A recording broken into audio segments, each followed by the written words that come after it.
Hello everyone, medical hour ড্রিমের পক্ষ থেকে আমরা ইন্টারন্যাশনাল টপিকের উপর জিকে ফ্রি সিরিজ আনতে চলেছি। আজকে আমাদের ইন্টারন্যাশনাল সিরিজের প্রথম ক্লাস এবং প্রথম ক্লাসে আমরা বেশ কিছু ইম্পর্টেন্ট টপিক জানবো। এভাবে ধীরে ধীরে আমরা পরবর্তী আরও ক্লাসের মধ্যে নতুন নতুন টপিক জানবো। তো চলো আজকে আমরা যেটা নিয়ে জানবো প্রথমে হচ্ছে সেটা পৃথিবীর পরিচিতি। ক্লাস শুরু করার আগে তোমাদেরকে সূচিপত্রটা একটু দেখিয়ে নিই। আজকে ক্লাসে কোন কোন টপিকটা আমরা জানবো সেটা হচ্ছে পৃথিবীর পরিচিতি প্রথমে আমরা জানবো, তারপর কিছু বিশেষ অঞ্চল সম্পর্কে আমরা জানবো, তারপর বিভিন্ন অঞ্চল সম্পর্কে জানবো, তারপর আমরা 7টি মহাদেশ নিয়ে জানবো, তারপর জানবো হচ্ছে এশিয়া মহাদেশের যে সকল দেশ রয়েছে সেগুলোর রাজধানী এবং ভাষা সম্পর্কে।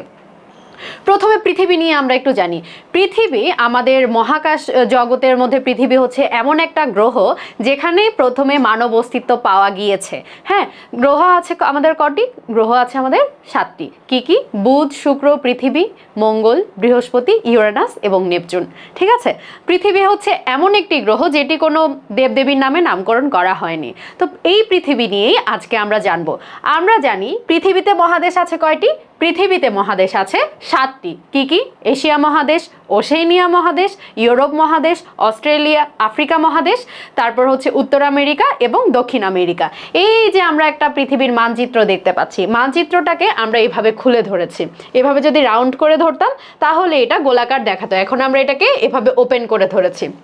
এই যে আমরা এই রঙের জায়গাটা দেখতে পাচ্ছি, এটা হচ্ছে আমাদের এশিয়া অঞ্চল। এটা হচ্ছে আমাদের এশিয়া অঞ্চল এবং এখানে যেটি দেখতে পাচ্ছি এটি হচ্ছে আমাদের অস্ট্রেলিয়া। এই যে লাল রঙের যে অংশটা দেখতে পাচ্ছি এটি হচ্ছে আমাদের ইউরোপ এবং এই যে যেটা দেখতে পাচ্ছি এটা হচ্ছে আমাদের আফ্রিকা মহাদেশ। তারপর এদিকে আছে আমাদের এটা গ্রিন কালারের, এটা উত্তর আমেরিকা এবং নিচে যেটা দেখতে পাচ্ছি এটা হচ্ছে দক্ষিণ আমেরিকা। এখন আমি যদি এই জিনিসটা, একটা সুন্দর জিনিস তোমাদেরকে দেখাই, এই যে আমি এই ম্যাপটাকে যদি একটু এভাবে অঙ্কন করি, ধরলাম এটা একটা লেজ, এই যে এটা একটা হচ্ছে পা, এটা একটা পা, এই যে এটা একটা পা, তাহলে মনে হচ্ছে না একটা বিড়াল একটা বল নিয়ে খেলছে? একটা বিড়াল একটা বল নিয়ে খেলছে মনে হচ্ছে। ওই জন্য মাঝে মধ্যে তোমরা একটা মিমস দেখতে পাবে, ওই মিমসটাকে বলা হয় the world is like a cat playing with Australia, playing with Australia. এবার আসি আয়তনের দিক দিয়ে, আমাদের সবচাইতে বড় মহাদেশ কোনটি, সবচাইতে ছোট মহাদেশ কোনটি, কোনটা কত নাম্বার মহাদেশ এটা আমরা একটু জানি। আয়তনের সবচাইতে বড় মহাদেশ হচ্ছে আমাদের এশিয়া মহাদেশ। কোন মহাদেশ? এশিয়া মহাদেশ। তারপর দ্বিতীয় বৃহত্তম মহাদেশ কাকে বলা হয়? এগুলো কিন্তু এমসিকিউতে আসে। দ্বিতীয় বৃহত্তম মহাদেশ বলা হয় আমাদের আফ্রিকা মহাদেশকে। মাঝে মধ্যে এমসিকিউতে আসে, এমন প্রশ্ন আসে দেখবে যে পৃথিবীর দ্বিতীয় বৃহত্তম মহাদেশ কোনটি, তখন কিন্তু অ্যান্সার হবে আমাদের আফ্রিকা। এরপর তৃতীয় বৃহত্তম কোনটি? তৃতীয় বৃহত্তম হচ্ছে আমাদের উত্তর আমেরিকা এবং চতুর্থ বৃহত্তম হচ্ছে আমাদের দক্ষিণ আমেরিকা। এরপর দেখি বলতে পারো কিনা, ভিডিওটা একটু পজ করে এবং পজ করে একটু ভাবো যে পঞ্চম বৃহত্তম কোনটি হতে পারে। ঠিক আছে, এখানে আমরা 1, 2, 3, 4টে দেখেছি এবং পঞ্চম বৃহত্তম আমাদের 7টি মহাদেশের মধ্যে কিন্তু আমি একটা স্কিপ করে গেছি, সেটা হচ্ছে অ্যান্টার্কটিকা মহাদেশ। সেটা কি মহাদেশ? সেটা হচ্ছে আমাদের অ্যান্টার্কটিকা মহাদেশ। এই অ্যান্টার্কটিকা মহাদেশের অবস্থান কিন্তু পৃথিবীর এই নিচের দিকে। এই নিচের দিকের এই মহাদেশটির আয়তনের দিক দিয়ে হচ্ছে 5ম অবস্থানে। এই মহাদেশে কিন্তু কোনো মানব অস্তিত্ব নেই, অর্থাৎ এই মহাদেশ একটি মহাদেশ হলেও এখানে কোনো মানুষ বসবাস করে না, কারণ এটি বরফ দ্বারা আবৃত। ঠিক আছে, তাহলে এই অ্যান্টার্কটিকাটি আয়তনের দিকে কত? আয়তনের দিকে 5ম। এবং ষষ্ঠ হচ্ছে আমাদের ইউরোপ মহাদেশ। এখানে আরও একটা গুরুত্বপূর্ণ ইনফরমেশন মনে রাখতে হবে, আমাদের এশিয়া মহাদেশ হচ্ছে ইউরোপীয় মহাদেশ থেকে 4.5 গুণ, অর্থাৎ 4.5 গুণ বড়। ইউরোপের চাইতে এশিয়া মহাদেশ 4.5 গুণ বড়। এরপর সবচাইতে ছোট আয়তনের দিক দিয়ে সবচাইতে ছোট মহাদেশ হচ্ছে আমাদের অস্ট্রেলিয়া মহাদেশ। অস্ট্রেলিয়া মহাদেশ। আফ্রিকা মহাদেশের ক্ষেত্রে আরেকটা ইনফরমেশন মনে রাখতে পারো, অস্ট্রেলিয়া মহাদেশের ক্ষেত্রে আরেকটা ইনফরমেশন মনে রাখতে পারো। অস্ট্রেলিয়া কিন্তু মূলত একটি দেশের নাম, কিন্তু এটাকে অস্ট্রেলিয়া মহাদেশ না বলে অনেক সময় ওশেনিয়া মহাদেশও বলা হয়। মাঝে মধ্যে প্রশ্ন আসে কোন দেশের নামে একটি মহাদেশ আছে, তখন উত্তর হবে অস্ট্রেলিয়া। তখন উত্তর হবে কি? তখন উত্তর হবে অস্ট্রেলিয়া। ঠিক আছে, আচ্ছা, এই গেল আমাদের মহাদেশের পরিচিতি। পরবর্তীতে আমরা দেখি আমরা এখন জানবো পৃথিবী নিয়ে, পৃথিবী সম্পর্কে জানবো আমরা। পৃথিবী, আমি প্রথমেই বললাম পৃথিবীতে, আচ্ছা তোমরা এখন একটা অ্যান্সার দাও আমাকে যে পৃথিবীর মানচিত্র প্রথম কারা অঙ্কন করে। ভিডিওটা পজ করো এবং পজ করার পরে আমাকে একটা অ্যান্সার দাও যে পৃথিবীর মানচিত্র কারা প্রথম অঙ্কন করে। তো দেখি আমরা এখানে পৃথিবীর মোট মহাদেশ কোনটি? 7টি, যেটা আমরা শুরুতেই পড়েছি। তারপর 7টি মহাদেশগুলো কি কি? এশিয়া, ইউরোপ, আফ্রিকা, উত্তর আমেরিকা, দক্ষিণ আমেরিকা, ওশেনিয়া এবং অ্যান্টার্কটিকা মহাদেশ। এবং অ্যান্টার্কটিকা মহাদেশ পৃথিবীর বৃহত্তম মহাদেশ, আয়তনের দিকে বৃহত্তম হচ্ছে এশিয়া মহাদেশ, আয়তনের দিক দিয়ে বৃহত্তম হচ্ছে আমাদের এশিয়া মহাদেশ। পৃথিবীর ক্ষুদ্রতম মহাদেশ হচ্ছে ওশেনিয়া মহাদেশ। ক্ষুদ্রতম মহাদেশ কোনটি? ওশেনিয়া। এই ওশেনিয়া কোনটা? এই যে ওশেনিয়া হচ্ছে আমাদের এটি, ওশেনিয়া মহাদেশ। পৃথিবীর আয়তনে পৃথিবীর বড় দেশ কোনটি? আয়তনে পৃথিবীর বড় দেশ হচ্ছে রাশিয়া। আয়তনে পৃথিবীর ছোট দেশ হচ্ছে ভ্যাটিকান। এই ভ্যাটিকানটা ইম্পর্টেন্ট, ভ্যাটিকানটা আমরা বেশ কিছু জায়গায় পড়বো ভ্যাটিকান সম্পর্কে। ভ্যাটিকান শব্দটা ইম্পর্টেন্ট, ভ্যাটিকান দেশের নামটা ইম্পর্টেন্ট। এটা হচ্ছে বিশ্বের সবচাইতে ক্ষুদ্রতম দেশ, আয়তনের দিকে সবচাইতে ক্ষুদ্রতম দেশ। এরপর জনসংখ্যায় পৃথিবীর সবচাইতে বড় দেশ হচ্ছে ভারত। জনসংখ্যা, ভারতের মধ্যে জনসংখ্যা সবচাইতে বেশি, এই জনসংখ্যাটি প্রায় 150 কোটির মতো, 150 কোটির মতো, ঠিক আছে।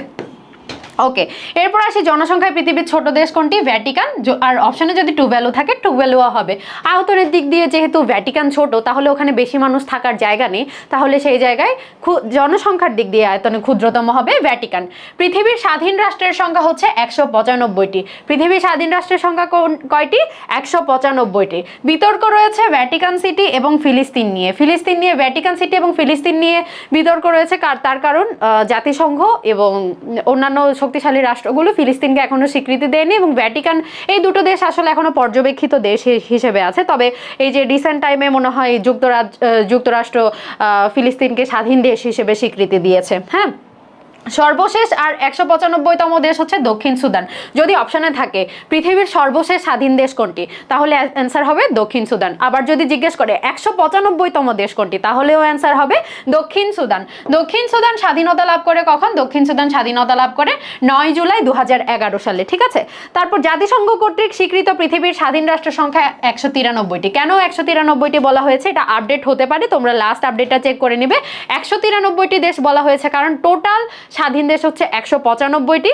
তার মধ্যে ফিলিস্তিন আর ভ্যাটিকান সিটিকে নিয়ে যেহেতু কনফিউশন আছে, তাই মোট স্বাধীন দেশ কতটি বলা চলে? মোট স্বাধীন দেশ হচ্ছে 193টি, ঠিক আছে।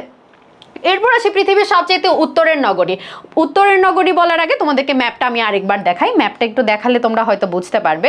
এই যে একটা ম্যাপ দেখতে পাচ্ছি, একটা ম্যাপের উপরের দিকে থাকে আমাদের উত্তর, নিচের দিকে থাকে দক্ষিণ, এবং এই পাশে থাকে পূর্ব, এবং এই পাশে থাকে হচ্ছে আমাদের পশ্চিম, ঠিক আছে, পশ্চিম।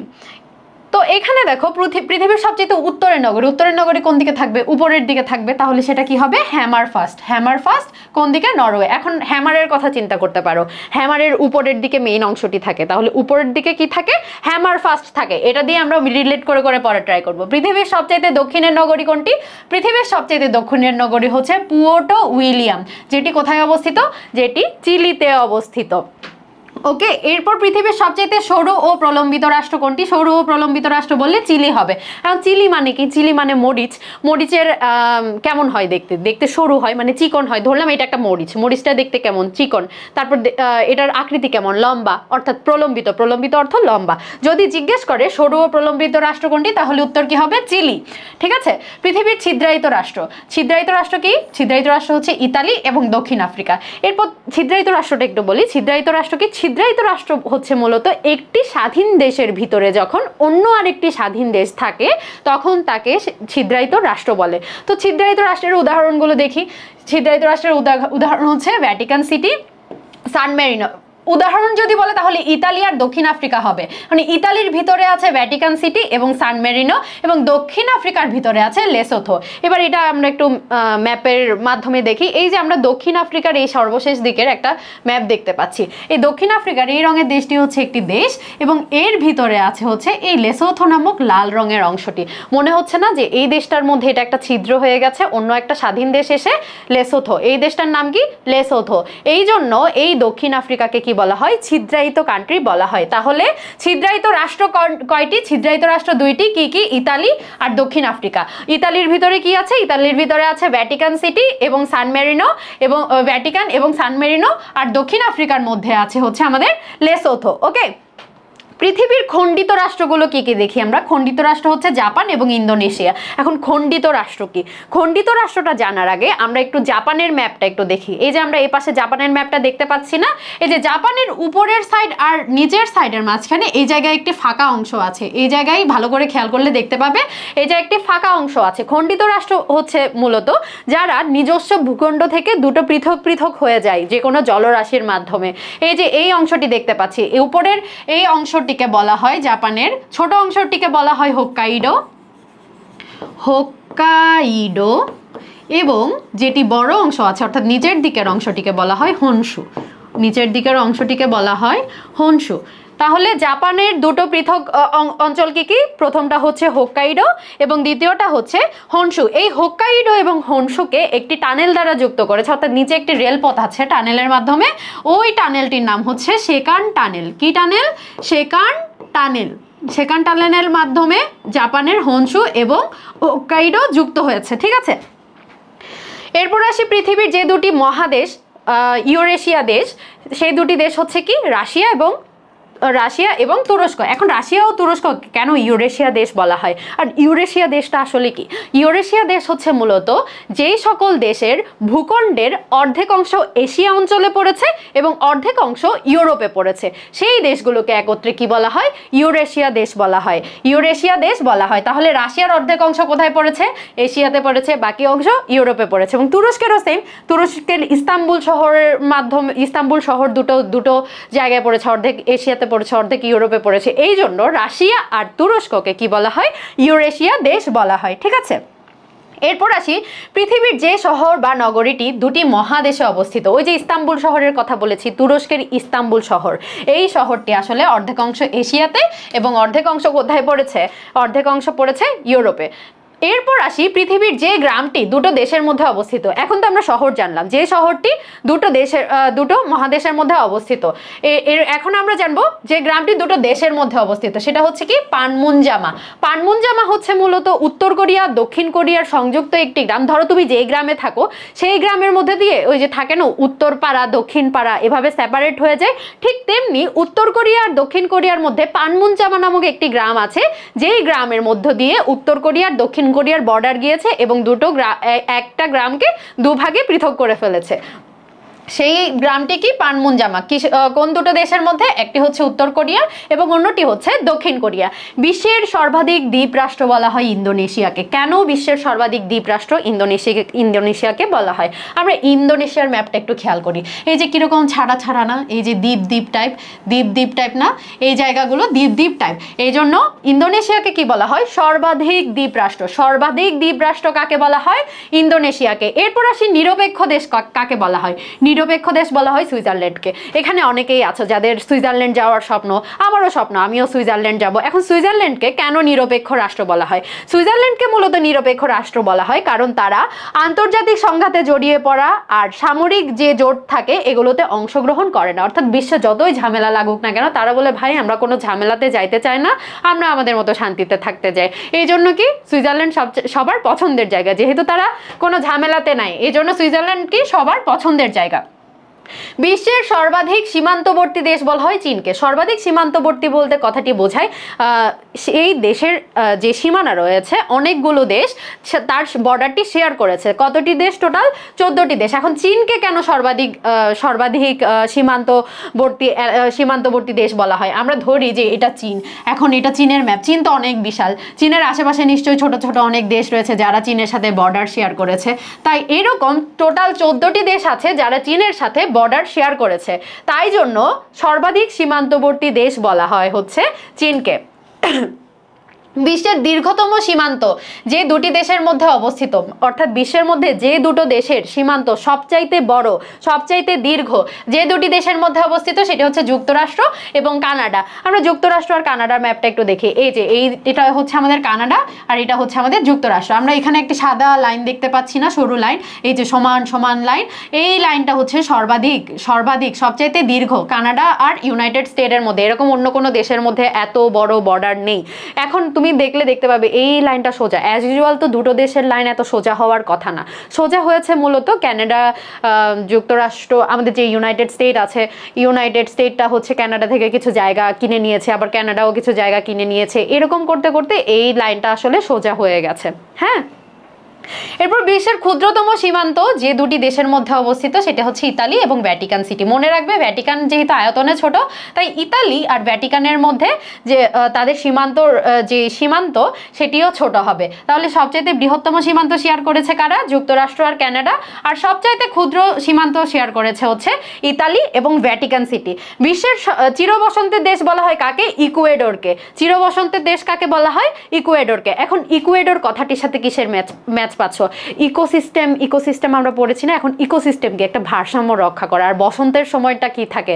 একটা ভারসাম্য রক্ষা থাকে না, বেশি গরমও থাকে না, বেশি ঠান্ডাও থাকে না, খুব একটা কুল আরাম একটা কি থাকে পরিবেশ থাকে। তাই আমরা এটাকে কি বলছি? দেশটার নাম হচ্ছে ইকুয়েডর। যেহেতু ইকোসিস্টেম ব্যালেন্স হয় সেই টাইমে আমাদের প্রকৃতিটা ব্যালেন্স হয়, এজন্য চির বসন্তের দেশ বলা হয় কাকে? ইকুয়েডরকে। ঠিক আছে, ইকুয়েডরকে। বিশ্বের সর্বাধিক বৃষ্টিপাত হয় কোথায়? সর্বাধিক বৃষ্টিপাত হয় মৌসিনরাম চেরিপুঞ্জ, যেটি হচ্ছে মেঘালয়ের, ভারতের মেঘালয়ের দুটো গ্রামের নাম, একটি হচ্ছে গ্রাম, একটি হচ্ছে শহর। প্রথমে আগে হচ্ছে চেরাপুঞ্জিতে সর্বাধিক বৃষ্টি হতো, কিন্তু এখন হচ্ছে মৌসিনরাম যে অঞ্চলটি, যে গ্রামটি আছে ভারতের মেঘালয়ের, এখানে সর্বাধিক বৃষ্টিপাত হয়।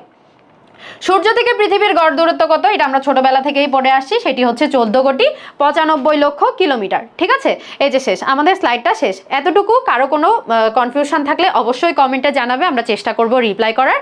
এখন আমরা যেই টপিক নিয়ে জানবো সেটা হচ্ছে বিশেষ অঞ্চল।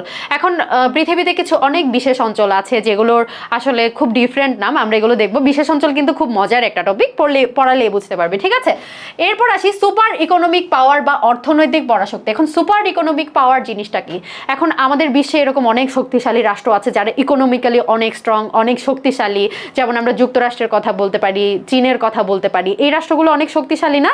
এই শক্তিশালী রাষ্ট্রগুলোকে বলা হয় সুপার ইকোনমিক পাওয়ার বা অর্থনৈতিক পরাশক্তি। এই দেশগুলো কি কি? এই দেশগুলো হচ্ছে যুক্তরাষ্ট্র, জাপান, চীন। সুপার ইকোনমিক পাওয়ার কি দেশগুলো কি কি? যুক্তরাষ্ট্র, জাপান, চীন। এখন এই তিনটি নাম আমরা এমনিতেও মনে রাখতে পারি, তাও আমরা নেমোনিক দিব।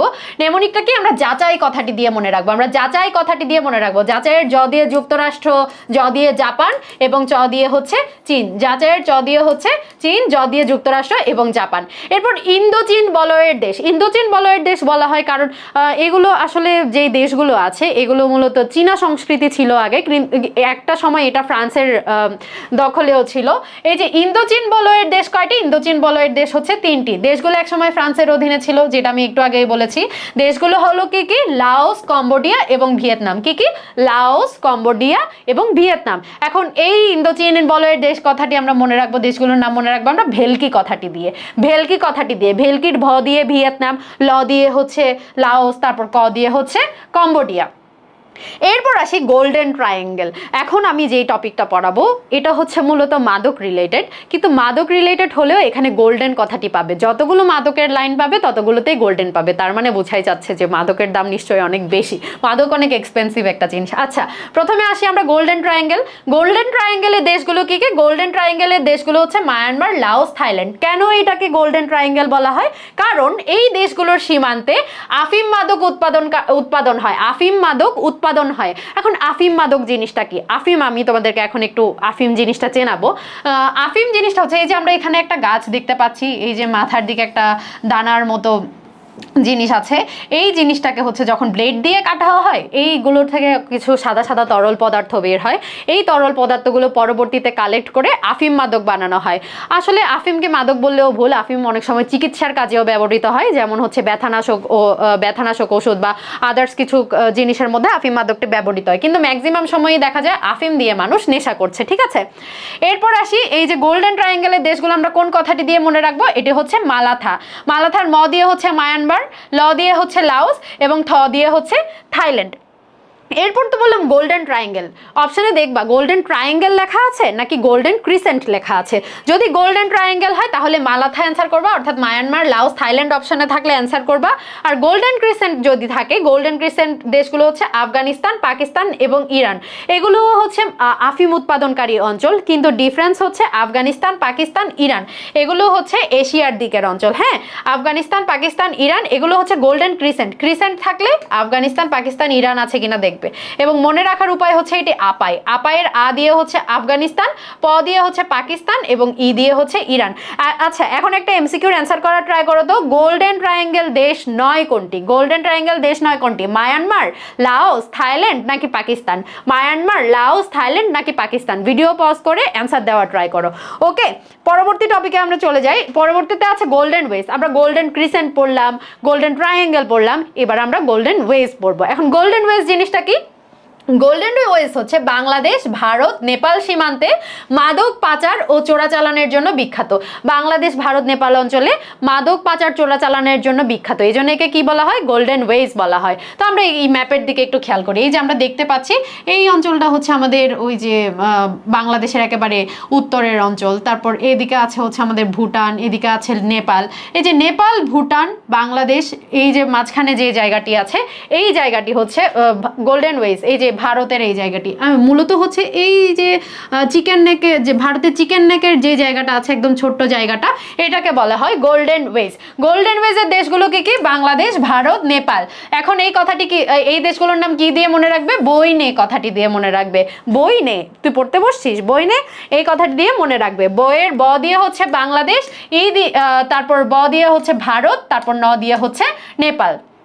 এরপর আসি গোল্ডেন ভিলেজ। এখানে কারা কারা কুষ্টিয়া জেলার ভিডিও দেখছো? কারা কারা কুষ্টিয়া জেলার ভিডিও দেখছো? কুষ্টিয়া জেলা থেকে ভিডিও দেখছো? কমেন্ট করো। বাংলাদেশের কুষ্টিয়া জেলার 26টি গ্রামকে গাঁজা উৎপাদনের জন্য গোল্ডেন ভিলেজ বলা হয়। গোল্ডেন ভিলেজ বলা হয়। আমরা এতদিন জানতাম কুষ্টিয়া বিখ্যাত খাজার জন্য, কিন্তু আমরা এখন পড়ছি কুষ্টিয়া বিখ্যাত গাঁজার জন্য।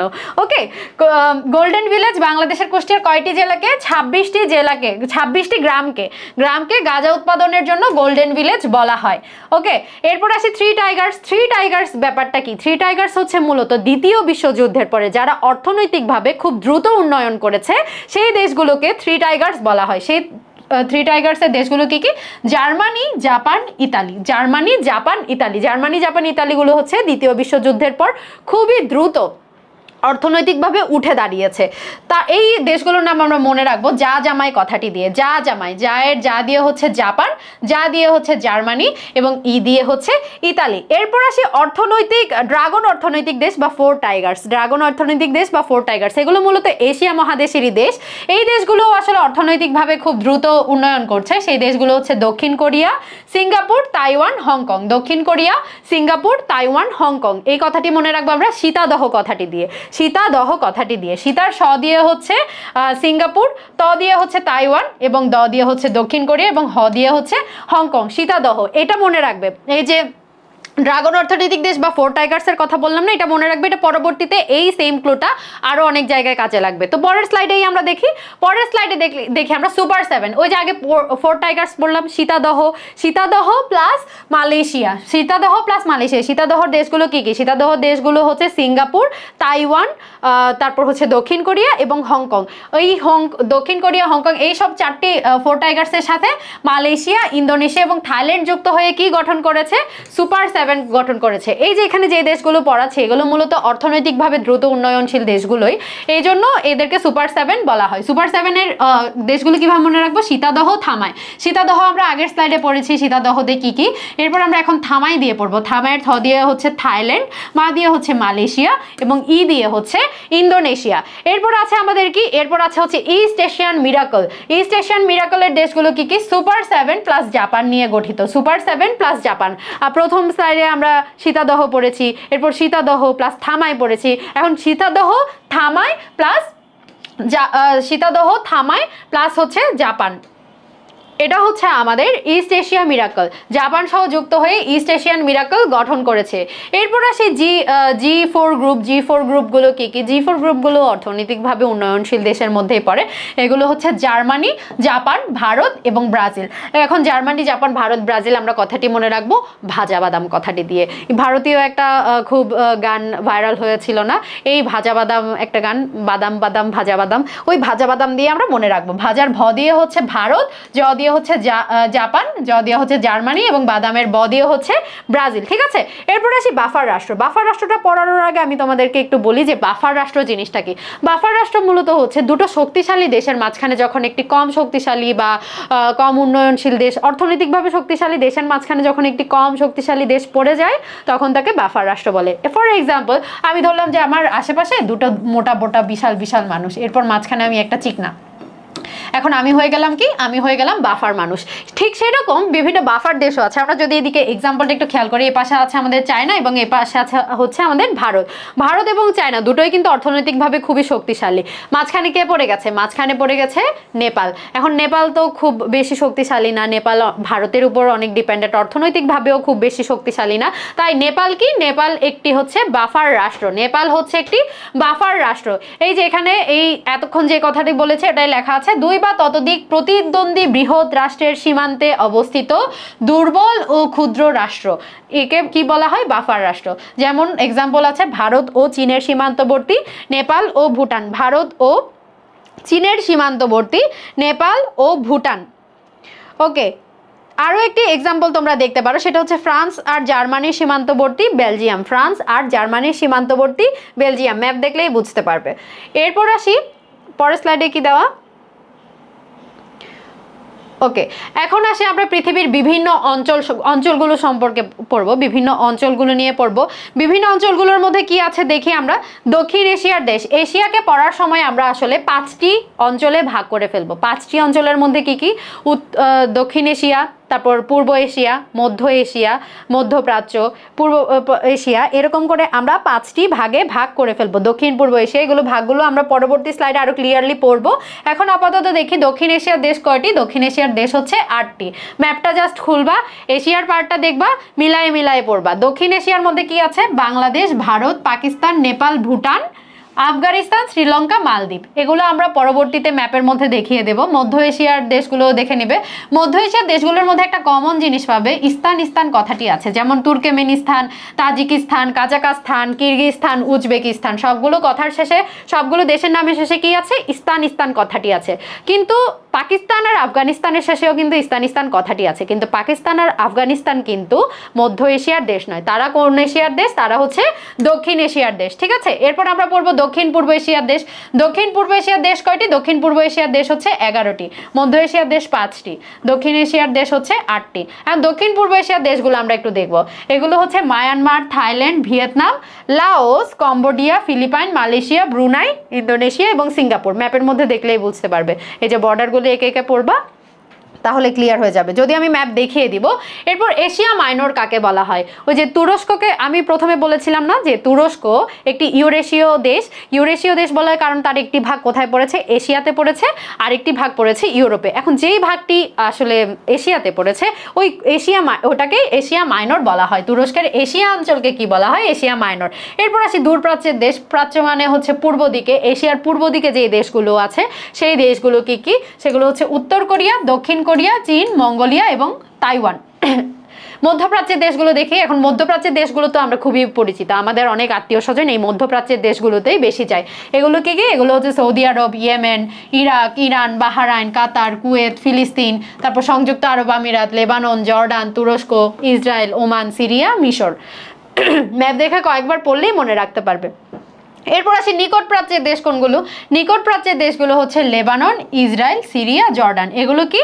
এগুলো হচ্ছে নিকট প্রাচ্যের দেশ। আর নিকট প্রাচ্যের দেশগুলো তোমরা মনে রাখতে পারো লিসিজো কথাটি দিয়ে। লিসিজো, লি ই সি জো, লি সি জো কথাটি দিয়ে তোমরা নিকট প্রাচ্যের দেশগুলোর নাম মনে রাখতে পারবে। ঠিক আছে, তোমাদেরকে যদি বলা হয় যে এখান নিকট প্রাচ্যের দেশ কোনটি, দক্ষিণ কোরিয়া, চীন, মঙ্গোলিয়া নাকি লেবানন, তখন তুমি অ্যান্সার করতে পারবে।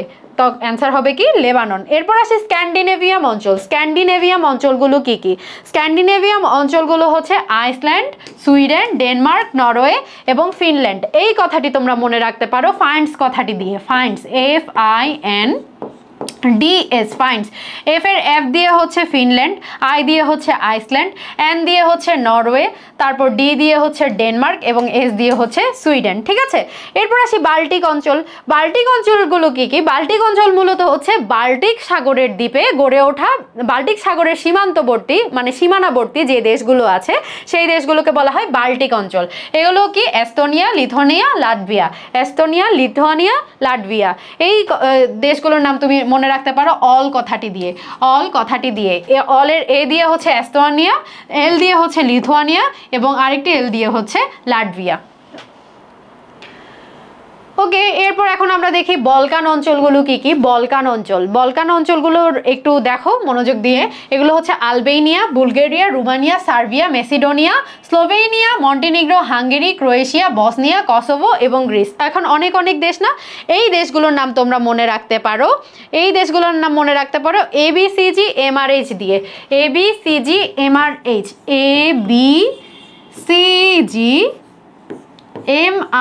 একটা ছন্দ এসে যায় না বলার সময়? ABCGMRH, ABCGMRH কিসের অঞ্চল? বলকান অঞ্চল। এই যে মিলাই মিলাই পড়ে নিবা, এ দিয়ে আলবেনিয়া, তারপর বি দিয়ে হচ্ছে বুলগেরিয়া, তারপর বসনিয়া, এগুলো মিলাই মিলাই পড়ে নিবা। ABCGMRH দিয়ে বলকান অঞ্চলগুলো মনে রাখতে পারবে। এরপর আসি ককেশাস অঞ্চল। ককেশাস অঞ্চলগুলো কি কি? মূলত ট্রান্স ককেশাসই বেশি আসে, কিন্তু ককেশাস অঞ্চলকে দুই ভাগে ভাগ করাও হয়েছে। ককেশাস অঞ্চলের প্রথমটা কি? ওইটা একটা হচ্ছে উত্তর ককেশাস এবং দক্ষিণ ককেশাস। উত্তর ককেশাসকে বলা হয় সিস ককেশাস এবং দক্ষিণ ককেশাসকে বলা হয় ট্রান্স ককেশাস। উত্তর ককেশাসের দেশগুলো একটু কঠিন কঠিন আছে যদিও, কিন্তু আমরা মূলত পড়ব ট্রান্স ককেশাস অঞ্চল। ট্রান্স ককেশাস অঞ্চলগুলো কি কি? এগুলো হচ্ছে Azerbaijan, Armenia, Georgia. Azerbaijan, Armenia, Georgia. এখন আমরা এটা জাজ কথাটি দিয়ে মনে রাখতে পারি। আজ কথাটি দিয়ে মনে রাখতে পারি। আজ, আজ, আজের আ দিয়ে হচ্ছে আর্মেনিয়া, আজারবাইজান এবং জ দিয়ে হচ্ছে জর্জিয়া। ঠিক আছে, যদি প্রশ্ন করা হয় ককেশাস ট্রান্স ককেশাস অঞ্চল নয় কোনটি? আজারবাইজান, আর্মেনিয়া, জর্জিয়া নাকি চেচনিয়া? আজারবাইজান, আর্মেনিয়া, জর্জিয়া নাকি চেচনিয়া? অবশ্যই উত্তর হবে চেচনিয়া। যদি ককেশাস অঞ্চল কোনটি জিজ্ঞেস করে, যদি শুধু ককেশাস থাকে তাহলে এই উত্তর ককেশাস থেকে যে কোনো একটি থাকলেও কিন্তু অ্যান্সার করতে হবে। যদি স্পেসিফিক্যালি বলে এটা সিস ককেশাস নাকি ট্রান্স ককেশাস, তখন খেয়াল রাখতে হবে যদি ট্রান্স ককেশাস হয় তখন হবে এই তিনটে, আর যদি সিস ককেশাস হয় তাহলে এই দেশগুলো থেকে যে কোনো একটি উত্তর হবে। এরপর সে horn of Africa. Horn of Africa কি আসলে? হর্ন অফ আফ্রিকা হচ্ছে আফ্রিকা মহাদেশের ম্যাপের মধ্যে খেয়াল করলে দেখতে পাবে একটা শিঙের মতো অঞ্চল আছে। আমরা একটু পরে ম্যাপে ওটা দেখাবো। শিঙের মতো যে অঞ্চলটি আছে সেটাকে বলা হয় হর্ন অফ আফ্রিকা। হর্ন মানে কি? হর্ন মানে হচ্ছে শিং। ঠিক আছে, এই হর্ন অফ আফ্রিকার দেশগুলো কি কি? হর্ন অফ আফ্রিকার দেশগুলো হচ্ছে ইথিওপিয়া, সোমালিয়া, ইরিত্রিয়া এবং জিবুতি। ইথিওপিয়া, সোমালিয়া, ইরিত্রিয়া এবং জিবুতি। এটা তোমরা মনে রাখবে সো ইজি কথাটি দিয়ে।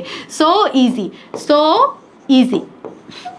পরীক্ষায় কিন্তু আসে যে হর্ন অফ আফ্রিকার দেশ কোনটি, হর্ন অফ আফ্রিকার দেশ নয় কোনটি, এটা কিন্তু important. Ethiopia, Somalia, Eritrea, Djibouti মনে রাখতে হবে। এরপর আসি মধ্য আমেরিকা। মধ্য আমেরিকার দেশগুলো কি কি? মধ্য আমেরিকার দেশগুলো হচ্ছে El Salvador, Costa Rica, Honduras, Belize, Guatemala, Nicaragua এবং পানামা। নিকারাগুয়া এবং পানামা। এরপরে আসি, পরে হচ্ছে আমাদের ক্যারাবিয়ান অঞ্চল। ক্যারাবিয়ান অঞ্চল বা পশ্চিম ভারতীয় দ্বীপপুঞ্জ। এই অঞ্চলটা মূলত হচ্ছে উত্তর আমেরিকা এবং দক্ষিণ আমেরিকার মাঝামাঝি। এই জায়গাটি হচ্ছে যথাসম্ভব মধ্য আমেরিকার কিছু দ্বীপপুঞ্জ, যেটি ক্যারাবিয়ান সাগরের আশেপাশের কিছু দ্বীপ মিলে এই ক্যারাবিয়ান অঞ্চল গঠিত হয়েছে। এখন তোমাদের প্রশ্ন হতে পারে এটা যদি উত্তর আমেরিকার মধ্য আমেরিকার মধ্যে থাকে তাহলে এটা পশ্চিম ভারতীয় দ্বীপপুঞ্জ দ্বীপপুঞ্জর নাম কেন হলো, পশ্চিম ভারতীয় দ্বীপপুঞ্জর নাম কেন হলো। তো আমরা ক্রিস্টোফার কলম্বাস নামক একজন নাবিক ছিলেন, সেই নাবিক যখন ইউরোপ থেকে বাণিজ্য করার ভারতের পশ্চিম দিকের উদ্দেশ্যে বাণিজ্য করার উদ্দেশ্যে রওনা দিয়েছিলেন, তিনি ভুলক্রমে আসলে এই ক্যারিবিয়ান অঞ্চলে পৌঁছে যান। এখন পৌঁছে যাওয়ার পর তিনি মনে করেন উনি মনে হয় ভারতে পৌঁছে গেছেন, তাই তিনি ওই অঞ্চলের নাম করেন পশ্চিম ভারতীয় দ্বীপপুঞ্জ। তিনি মনে করেছিলেন এগুলো ভারতেরই দ্বীপ, এই জন্য তিনি এগুলোর নামকরণ করেছিলেন পশ্চিম ভারতীয় দ্বীপপুঞ্জ, কিন্তু পরবর্তীতে এগুলো আসলে ক্যারিবিয়ান অঞ্চল নামেই পরিচিত হয়েছে।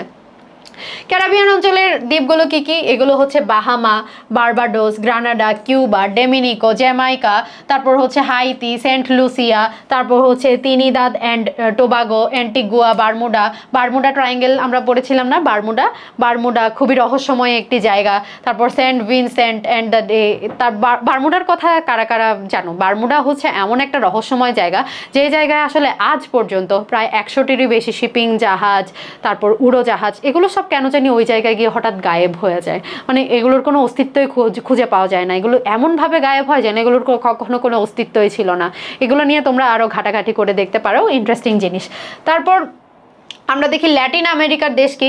এগুলোকে কেন ল্যাটিন আমেরিকার দেশ বলা হয়? মূলত এগুলো হচ্ছে স্প্যানিশ আর পর্তুগিজ ভাষা প্লাস সংস্কৃতি মিলিয়ে যেই সব দেশগুলো আছে সেই দেশগুলোকে হচ্ছে ল্যাটিন আমেরিকা বলা হয়। দেশগুলো কি কি? এগুলো মূলত হচ্ছে ওই যে ফিফা ওয়ার্ল্ড কাপের বেশ কিছু ফেমাস ফুটবল টিম থাকে না, ওই টিমগুলোর নামেই, যেমন Argentina, Suriname, Guyana, Brazil, Peru, Chile, Colombia, Ecuador, Paraguay, Bolivia, Uruguay এবং ভেনেজুয়েলা।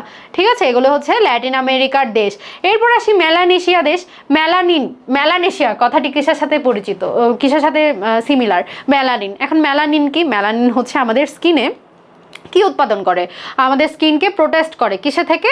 ইউভি রে থেকে, সূর্যের ক্ষতিকারক রশ্মি থেকে। এখন যারা একটু ডাস্কি স্কিন টোনে, তাদের শরীরে কি থাকে? তাদের শরীরে মেলানিনের পরিমাণ বেশি থাকে। মেলানিন কিন্তু ভালো জিনিস, মেলানিন মানে কি? মেলানিন হচ্ছে, এখন মেলানেশিয়া কেন নামকরণ করা হয়েছে এই অঞ্চলটিকে? এই অঞ্চলের বেশিরভাগ মানুষ হচ্ছে কালো বর্ণের, এই জন্য এই অঞ্চলের নামকরণ করা হয়েছে মেলানেশিয়া। মেলানেশিয়া দ্বীপগুলো কি কি? এগুলো হচ্ছে সলোমন দ্বীপপুঞ্জ, ভানুয়াতু, পাপুয়া নিউগিনি এবং ফিজি। এরপর আসি মাইক্রোনেশিয়া। মাইক্রো মানে কি? মাইক্রো মানে হচ্ছে ছোট দ্বীপপুঞ্জ নিয়ে যে জায়গাটি গঠিত হয়েছে এটাকে বলা হয় মাইক্রোনেশিয়া। মাইক্রোনেশিয়াগুলো কি কি? অঞ্চলগুলো নাউরু, মার্শাল দ্বীপপুঞ্জ, পালাউ এবং হচ্ছে কিরিবাতি। এরপর হচ্ছে মাইক্রোনেশিয়া। এরপর পলিনেশিয়া। পলি মানে কি? পলি মানে হচ্ছে অনেক, পলিনেশিয়াগুলো কি কি? টোঙ্গা, টুভেলু এবং সামোয়া। ঠিক আছে, এরপর দেখি এই যে আমাদের এই টপিকটাও শেষ, পরবর্তী টপিকে আমরা শিফট করছি। এখন আমরা জানবো হচ্ছে এশিয়া মহাদেশ নিয়ে। এশিয়া মহাদেশ কি? এশিয়া মহাদেশ হচ্ছে আয়তনে সবচাইতে বৃহত্তম মহাদেশ। আয়তনে সবচাইতে বৃহত্তম মহাদেশ কোনটি? আয়তনে সবচাইতে বৃহত্তম মহাদেশ হচ্ছে এশিয়া মহাদেশ। আমরা যদি পৃথিবীর ম্যাপ থেকে এশিয়া মহাদেশকে আলাদা করে নিয়ে আসি তাহলে ম্যাপটা হয় অনেকটা এরকম। এই এশিয়া মহাদেশকে আমরা 5টা অঞ্চলে ভাগ করে পড়ব। সেই 5টা অঞ্চলগুলো কি কি? 5টা অঞ্চল হচ্ছে পূর্ব এশিয়া বা দূরপ্রাচ্যের দেশ, যেটা আমাদের এই অঞ্চলটা। তারপর আছে দক্ষিণ এশিয়ার দেশ, এই যে এই জায়গার অঞ্চলটা হচ্ছে আমাদের দক্ষিণ এশিয়ার দেশ। তারপর এটা হচ্ছে আমাদের পশ্চিম এশিয়া বা মধ্যপ্রাচ্য যাকে বলা হয়। মধ্যপ্রাচ্য কিসের জন্য বিখ্যাত? মধ্যপ্রাচ্য জ্বালানির জন্য বিখ্যাত। তারপর এটাকে বলা হয় মধ্য এশিয়ার দেশ। মধ্যপ্রাচ্য আর মধ্য এশিয়া কিন্তু সেম না। এরপর এদিকে আমাদের যে দেশগুলো আছে এগুলো হচ্ছে আমাদের দক্ষিণ পূর্ব এশিয়ার দেশ। এগুলো কি? দক্ষিণ পূর্ব এশিয়ার দেশ। তাহলে এখন আমরা দেখি এই 5টা অঞ্চলগুলোর মধ্যে কোন দেশটি কোন অঞ্চলে পড়েছে, আমাদের বাংলাদেশ কোন অঞ্চলে পড়েছে আমরা এখন দেখব। প্রথমেই দেখি আমরা পূর্ব এশিয়ার দেশ। পূর্ব এশিয়ার দেশগুলো কি কি? পূর্ব এশিয়ার দেশগুলো হচ্ছে পূর্ব এশিয়ার দেশ কয়টি? পূর্ব এশিয়ার দেশ হচ্ছে 6টি। কিছু কিছু বইয়ে 5টিও লেখা আছে, কিছু কিছু বইয়ে 7টিও লেখা আছে। 7টি লেখা আছে কারণ এখানে ফিলিপিনকে সহ যুক্ত করেছে। তাও আমরা দেখি মধ্য এশিয়ার দেশ কয়টি? মধ্য এশিয়ার দেশ হচ্ছে 6টি। কি কি? মঙ্গোলিয়া, চায়না, উত্তর কোরিয়া, দক্ষিণ কোরিয়া, জাপান, তাইওয়ান এবং ফিলিপিন। এই অঞ্চলটি নিয়ে কি গঠিত? এই অঞ্চলটি নিয়ে হচ্ছে আমাদের পূর্ব এশিয়া বা দূরপ্রাচ্যের দেশ গঠিত। পূর্ব এশিয়াকে কিন্তু কি বলা হয়? দূরপ্রাচ্যও বলা হয়। দূরপ্রাচ্যের দেশ যদি জিজ্ঞেস করা হয় তাহলে দূরপ্রাচ্যের দেশ কোনটি, দূরপ্রাচ্যের দেশ নয় কোনটি, এরকম প্রশ্ন আসতে পারে। তোমাকে সবসময় পূর্ব এশিয়া দেওয়া নাও থাকতে পারে। এরপর আমরা দেখি দক্ষিণ এশিয়ার দেশ কি কি? এই যে আমরা এই রঙের দেশ অঞ্চলটি দেখতে পাচ্ছি এটা হচ্ছে দক্ষিণ এশিয়ার অঞ্চল। তো আমরা দেখি যে দক্ষিণ এশিয়ার মধ্যে কি কি আছে। দক্ষিণ এশিয়ার মধ্যে আছে পাকিস্তান, ইন্ডিয়া, আফগানিস্তান, নেপাল, ভুটান, বাংলাদেশ, শ্রীলঙ্কা এবং মালদ্বীপ। শ্রীলঙ্কা এবং মালদ্বীপ। আফগানিস্তান যদিও একটু বেগুনি রঙের হয়ে গেছে, কিন্তু এটা আসলে দক্ষিণ এশিয়ার মধ্যেই হবে। এই দেশগুলো নিয়ে হচ্ছে আমাদের দক্ষিণ এশিয়ার দেশ গঠিত। ম্যাপটা খুলে কয়েকবার রিডিং দিলেই পারবা।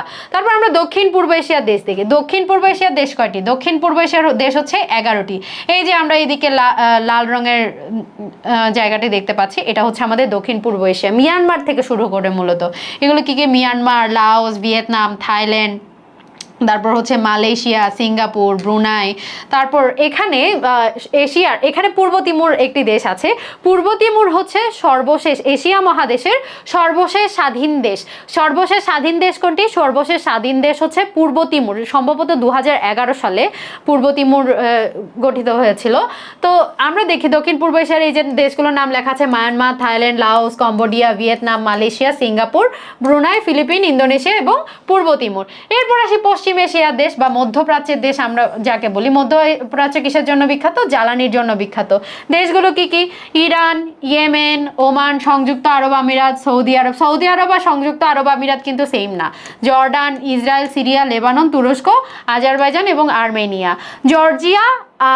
জর্জিয়া, আর্মেনিয়া, সাইপ্রাসও আছে, কিন্তু যদিও বা এই দেশগুলো ভৌগোলিকভাবে এশিয়ার মধ্যে পড়েছে, কিন্তু এগুলো আসলে রাজনৈতিকভাবে ইউরোপের দেশ। ঠিক আছে। ইউরোপীয় দেশ ফিলিস্তিনে স্বাধীনতা লাভ করে কখন? ফিলিস্তিন হচ্ছে 15ই নভেম্বর 1988 সালে স্বাধীন হলেও যুক্তরাষ্ট্র সহ আরও অনেক দেশ একে স্বাধীন রাষ্ট্র হিসেবে স্বীকৃতি দেয়নি। তবে খুব রিসেন্ট টাইমে, মনে হয় গত পরশু, আজকে আমি এটি শ্যুট করছি 21 তারিখ, হয়তো গত পরশু যুক্তরাষ্ট্র মনে হয় ফিলিস্তিনকে স্বাধীন দেশ হিসেবে স্বীকৃতি দিয়েছে। আচ্ছা, যাই হোক, আমি ভুলও হতে পারি, ঠিকও হতে পারি, তোমরা একটু চেক করে নেবে আপডেট ইনফরমেশন। এরপর আসি মধ্য এশিয়ার দেশ। মধ্য এশিয়ার দেশ কয়টি? মধ্য এশিয়ার দেশ হচ্ছে 5টি। কি কি? Turkmenistan, Uzbekistan, Kazakhstan, Kyrgyzstan, Tajikistan. সব কথা শেষে কি আছে? ইস্তান কথাটি আছে। এখন এই যে Turkmenistan, Uzbekistan, Kazakhstan, Kyrgyzstan, Tajikistan, সব কথা শেষে ইস্তান আছে। কিন্তু পাকিস্তান আর আফগানিস্তানের শেষেও কিন্তু ইস্তান কথা আছে। কিন্তু পাকিস্তান আর আফগানিস্তান কিন্তু মধ্য এশিয়ার দেশ না, এটা মনে রাখতে হবে। তো পরের স্লাইডে যাই আমরা। পরের স্লাইডে এশিয়া নিয়ে আমরা কিছু ইনফরমেশন জানবো, লেস ইম্পর্টেন্ট বাট তাও জানবো। এশিয়ার পৃথিবী হচ্ছে সবচেয়ে বড় দেশ, সবচেয়ে জনবহুল মহাদেশ। ভূপৃষ্ঠের 8.6 ভাগ ও স্থলভাগের 29.4 অংশ জুড়ে অবস্থিত। বিশ্বের 60%-এরও বেশি মানুষ এশিয়া মহাদেশে বাস করে। এশিয়া মহাদেশের আয়তনটা আমরা একটু দেখব, 44.58 মিলিয়ন বর্গ কিলোমিটার। এবং এশিয়া মহাদেশের জনসংখ্যা প্রায় 47 বিলিয়ন। বিশ্বের যতগুলো মানুষ আছে সেই সবগুলো মানুষের প্রায় 60% এশিয়া মহাদেশেই আছে। তো এশিয়া মহাদেশের পূর্বে আছে প্রশান্ত মহাসাগর, এই যে এই পাশে আমাদের প্যাসিফিক ওশান আছে, এবং পশ্চিমে আছে ইউরোপ বা ইউরাল পর্বতমালা। এই যে এই পাশে ম্যাপের এ পাশে দেখলে দেখতে পাবে পশ্চিম দিকে আমাদের ইউরোপ আছে এবং ইউরাল পর্বতমালা আছে। এরপর উত্তরে আছে কি? উত্তরে আছে হচ্ছে আর্কটিক মহাসাগর এবং দক্ষিণে আছে ভারত মহাসাগর। এশিয়ায় বিশ্বের প্রাচীন সভ্যতার উৎপত্তিস্থল। বিভিন্ন সভ্যতা সম্পর্কে আমরা পড়েছি, মেসোপটেমীয় সভ্যতা, সিন্ধু সভ্যতা, তারপর চীনা সভ্যতা। এই সভ্যতাগুলো হচ্ছে, এই সভ্যতার উৎপত্তিস্থল বলা হয় কাকে? এশিয়া মহাদেশকে। এশিয়া মহাদেশে অনেক ধর্মেরও উৎপত্তিস্থল বলা হয়। তো পরবর্তীতে আমরা দেখব কোন কোন ধর্মের উৎপত্তিস্থল আসলে এশিয়াকে বলা হয়। ওই যে তোমাদেরকে বলেছিলাম উত্তরে প্যাসিফিক ওশান, তারপর দক্ষিণে আছে ভারত মহাসাগর, তারপর উত্তরে আছে আর্কটিক মহাসাগর, পূর্বে প্যাসিফিক ওশান, আর পশ্চিমে আছে কি? পশ্চিমে আছে হচ্ছে আমাদের ইউরাল পর্বতমালা বা ইউরোপ। তো এখানে আরেকটা জিনিস ছোট্ট করে পড়িয়ে দিই, সেটি হচ্ছে আমাদের কিন্তু 5টি মহাসাগরও আছে। মহাসাগরগুলো কি কি? প্যাসিফিক ওশান বা প্রশান্ত মহাসাগর। এখন এদিকেও প্যাসিফিক ওশান, ওদিকেও প্যাসিফিক ওশান দেখে মনে করো না প্যাসিফিক ওশান মনে হয় দুটো। ওই যে প্রথমে বলেছিলাম আমরা মূলত ম্যাপটিকে এভাবে ওপেন করে ধরেছি, রাউন্ড করে ধরে নিই। ওপেন করে ধরলে এই যে প্যাসিফিক ওশান দুই দিকে পড়েছে। এরপর আমাদের আছে আটলান্টিক মহাসাগর, তারপর আটলান্টিক মহাসাগর পড়েছে, তারপর প্যাসিফিক ওশান এখানে আছে, তারপর আর্কটিক ওশান আছে, তারপর ভারতীয় উপমহাসাগর আছে, ভারতীয় মহাসাগর আছে। তো এগুলোই আমরা পড়ছিলাম। এশিয়ার মধ্যে যে ভারতটা কোন দেশ? আসলে ভারতটা হচ্ছে একটা হিন্দু রাষ্ট্র। তাহলে হিন্দু ধর্মের উৎপত্তিস্থল কোথায় হবে? ভারতে হবে। বৌদ্ধ ধর্মের উৎপত্তিস্থল কোথায়? ভারতেও বৌদ্ধ ধর্মের উৎপত্তিস্থল বলা যায়, তবে এটা আসলে উৎপত্তিস্থল হলেও গৌতম বুদ্ধের জন্ম কিন্তু নেপালে হয়েছিল। বৌদ্ধ ধর্মের প্রধানকে? বৌদ্ধ ধর্মের প্রধান হচ্ছে গৌতম বুদ্ধ। ইসলাম ধর্মের উৎপত্তিস্থল কোন দেশকে বলা হয়? ইসলাম ধর্মের উৎপত্তিস্থল বলা হয় সৌদি আরবকে। সৌদি আরব কোথায় অবস্থিত? সৌদি আরব মধ্যপ্রাচ্যে অবস্থিত। এরপর খ্রিস্টান ধর্মের উৎপত্তিস্থল বলা হয় ইসরায়েলকে। ইসরায়েল কোথাকার দেশ? পশ্চিম এশিয়ার দেশ ইসরায়েল। খ্রিস্টান ধর্মের উৎপত্তিস্থল বলা হয় ইসরায়েলকে, ঠিক আছে। এরপর আয়তনে এশিয়ার সবচেয়ে বড় দেশ হচ্ছে চীন। ওই যে বলেছিলাম চীন আবার সর্বাধিক সীমান্তবর্তী দেশ, মানে সর্বাধিক সীমান্ত শেয়ার করেছে কতটি দেশের সাথে? 14টি দেশের সাথে। কারণ কি? কারণ চীন হচ্ছে আয়তনে অনেক বড়। তাহলে আয়তনে এশিয়ার সবচাইতে বড় দেশ কোনটি? চীন। আয়তনে এশিয়ার সবচাইতে ছোট দেশ কোনটি? মালদ্বীপ। মালদ্বীপ। আয়তনে এশিয়ার সবচাইতে ছোট দেশ হচ্ছে মালদ্বীপ। মালদ্বীপটা আমরা একটু ম্যাপের মধ্যে দেখি। এই যে মালদ্বীপের অবস্থান হচ্ছে এখানে, একটু দেখি, এই যে আমরা এখানে ছোট ছোট কিছু জায়গা দেখতে পাচ্ছি, এটা হচ্ছে মালদ্বীপ। দেখো ম্যাপের মধ্যে কিন্তু দেখাই যাচ্ছে না। আজ থেকে 50 থেকে 60 বছর পর গিয়ে কিন্তু মালদ্বীপ আর থাকবে না। মালদ্বীপ 50-60 বছরও লাগবে না, এমনভাবে বরফ গলছে ক্লাইমেট চেঞ্জের কারণে।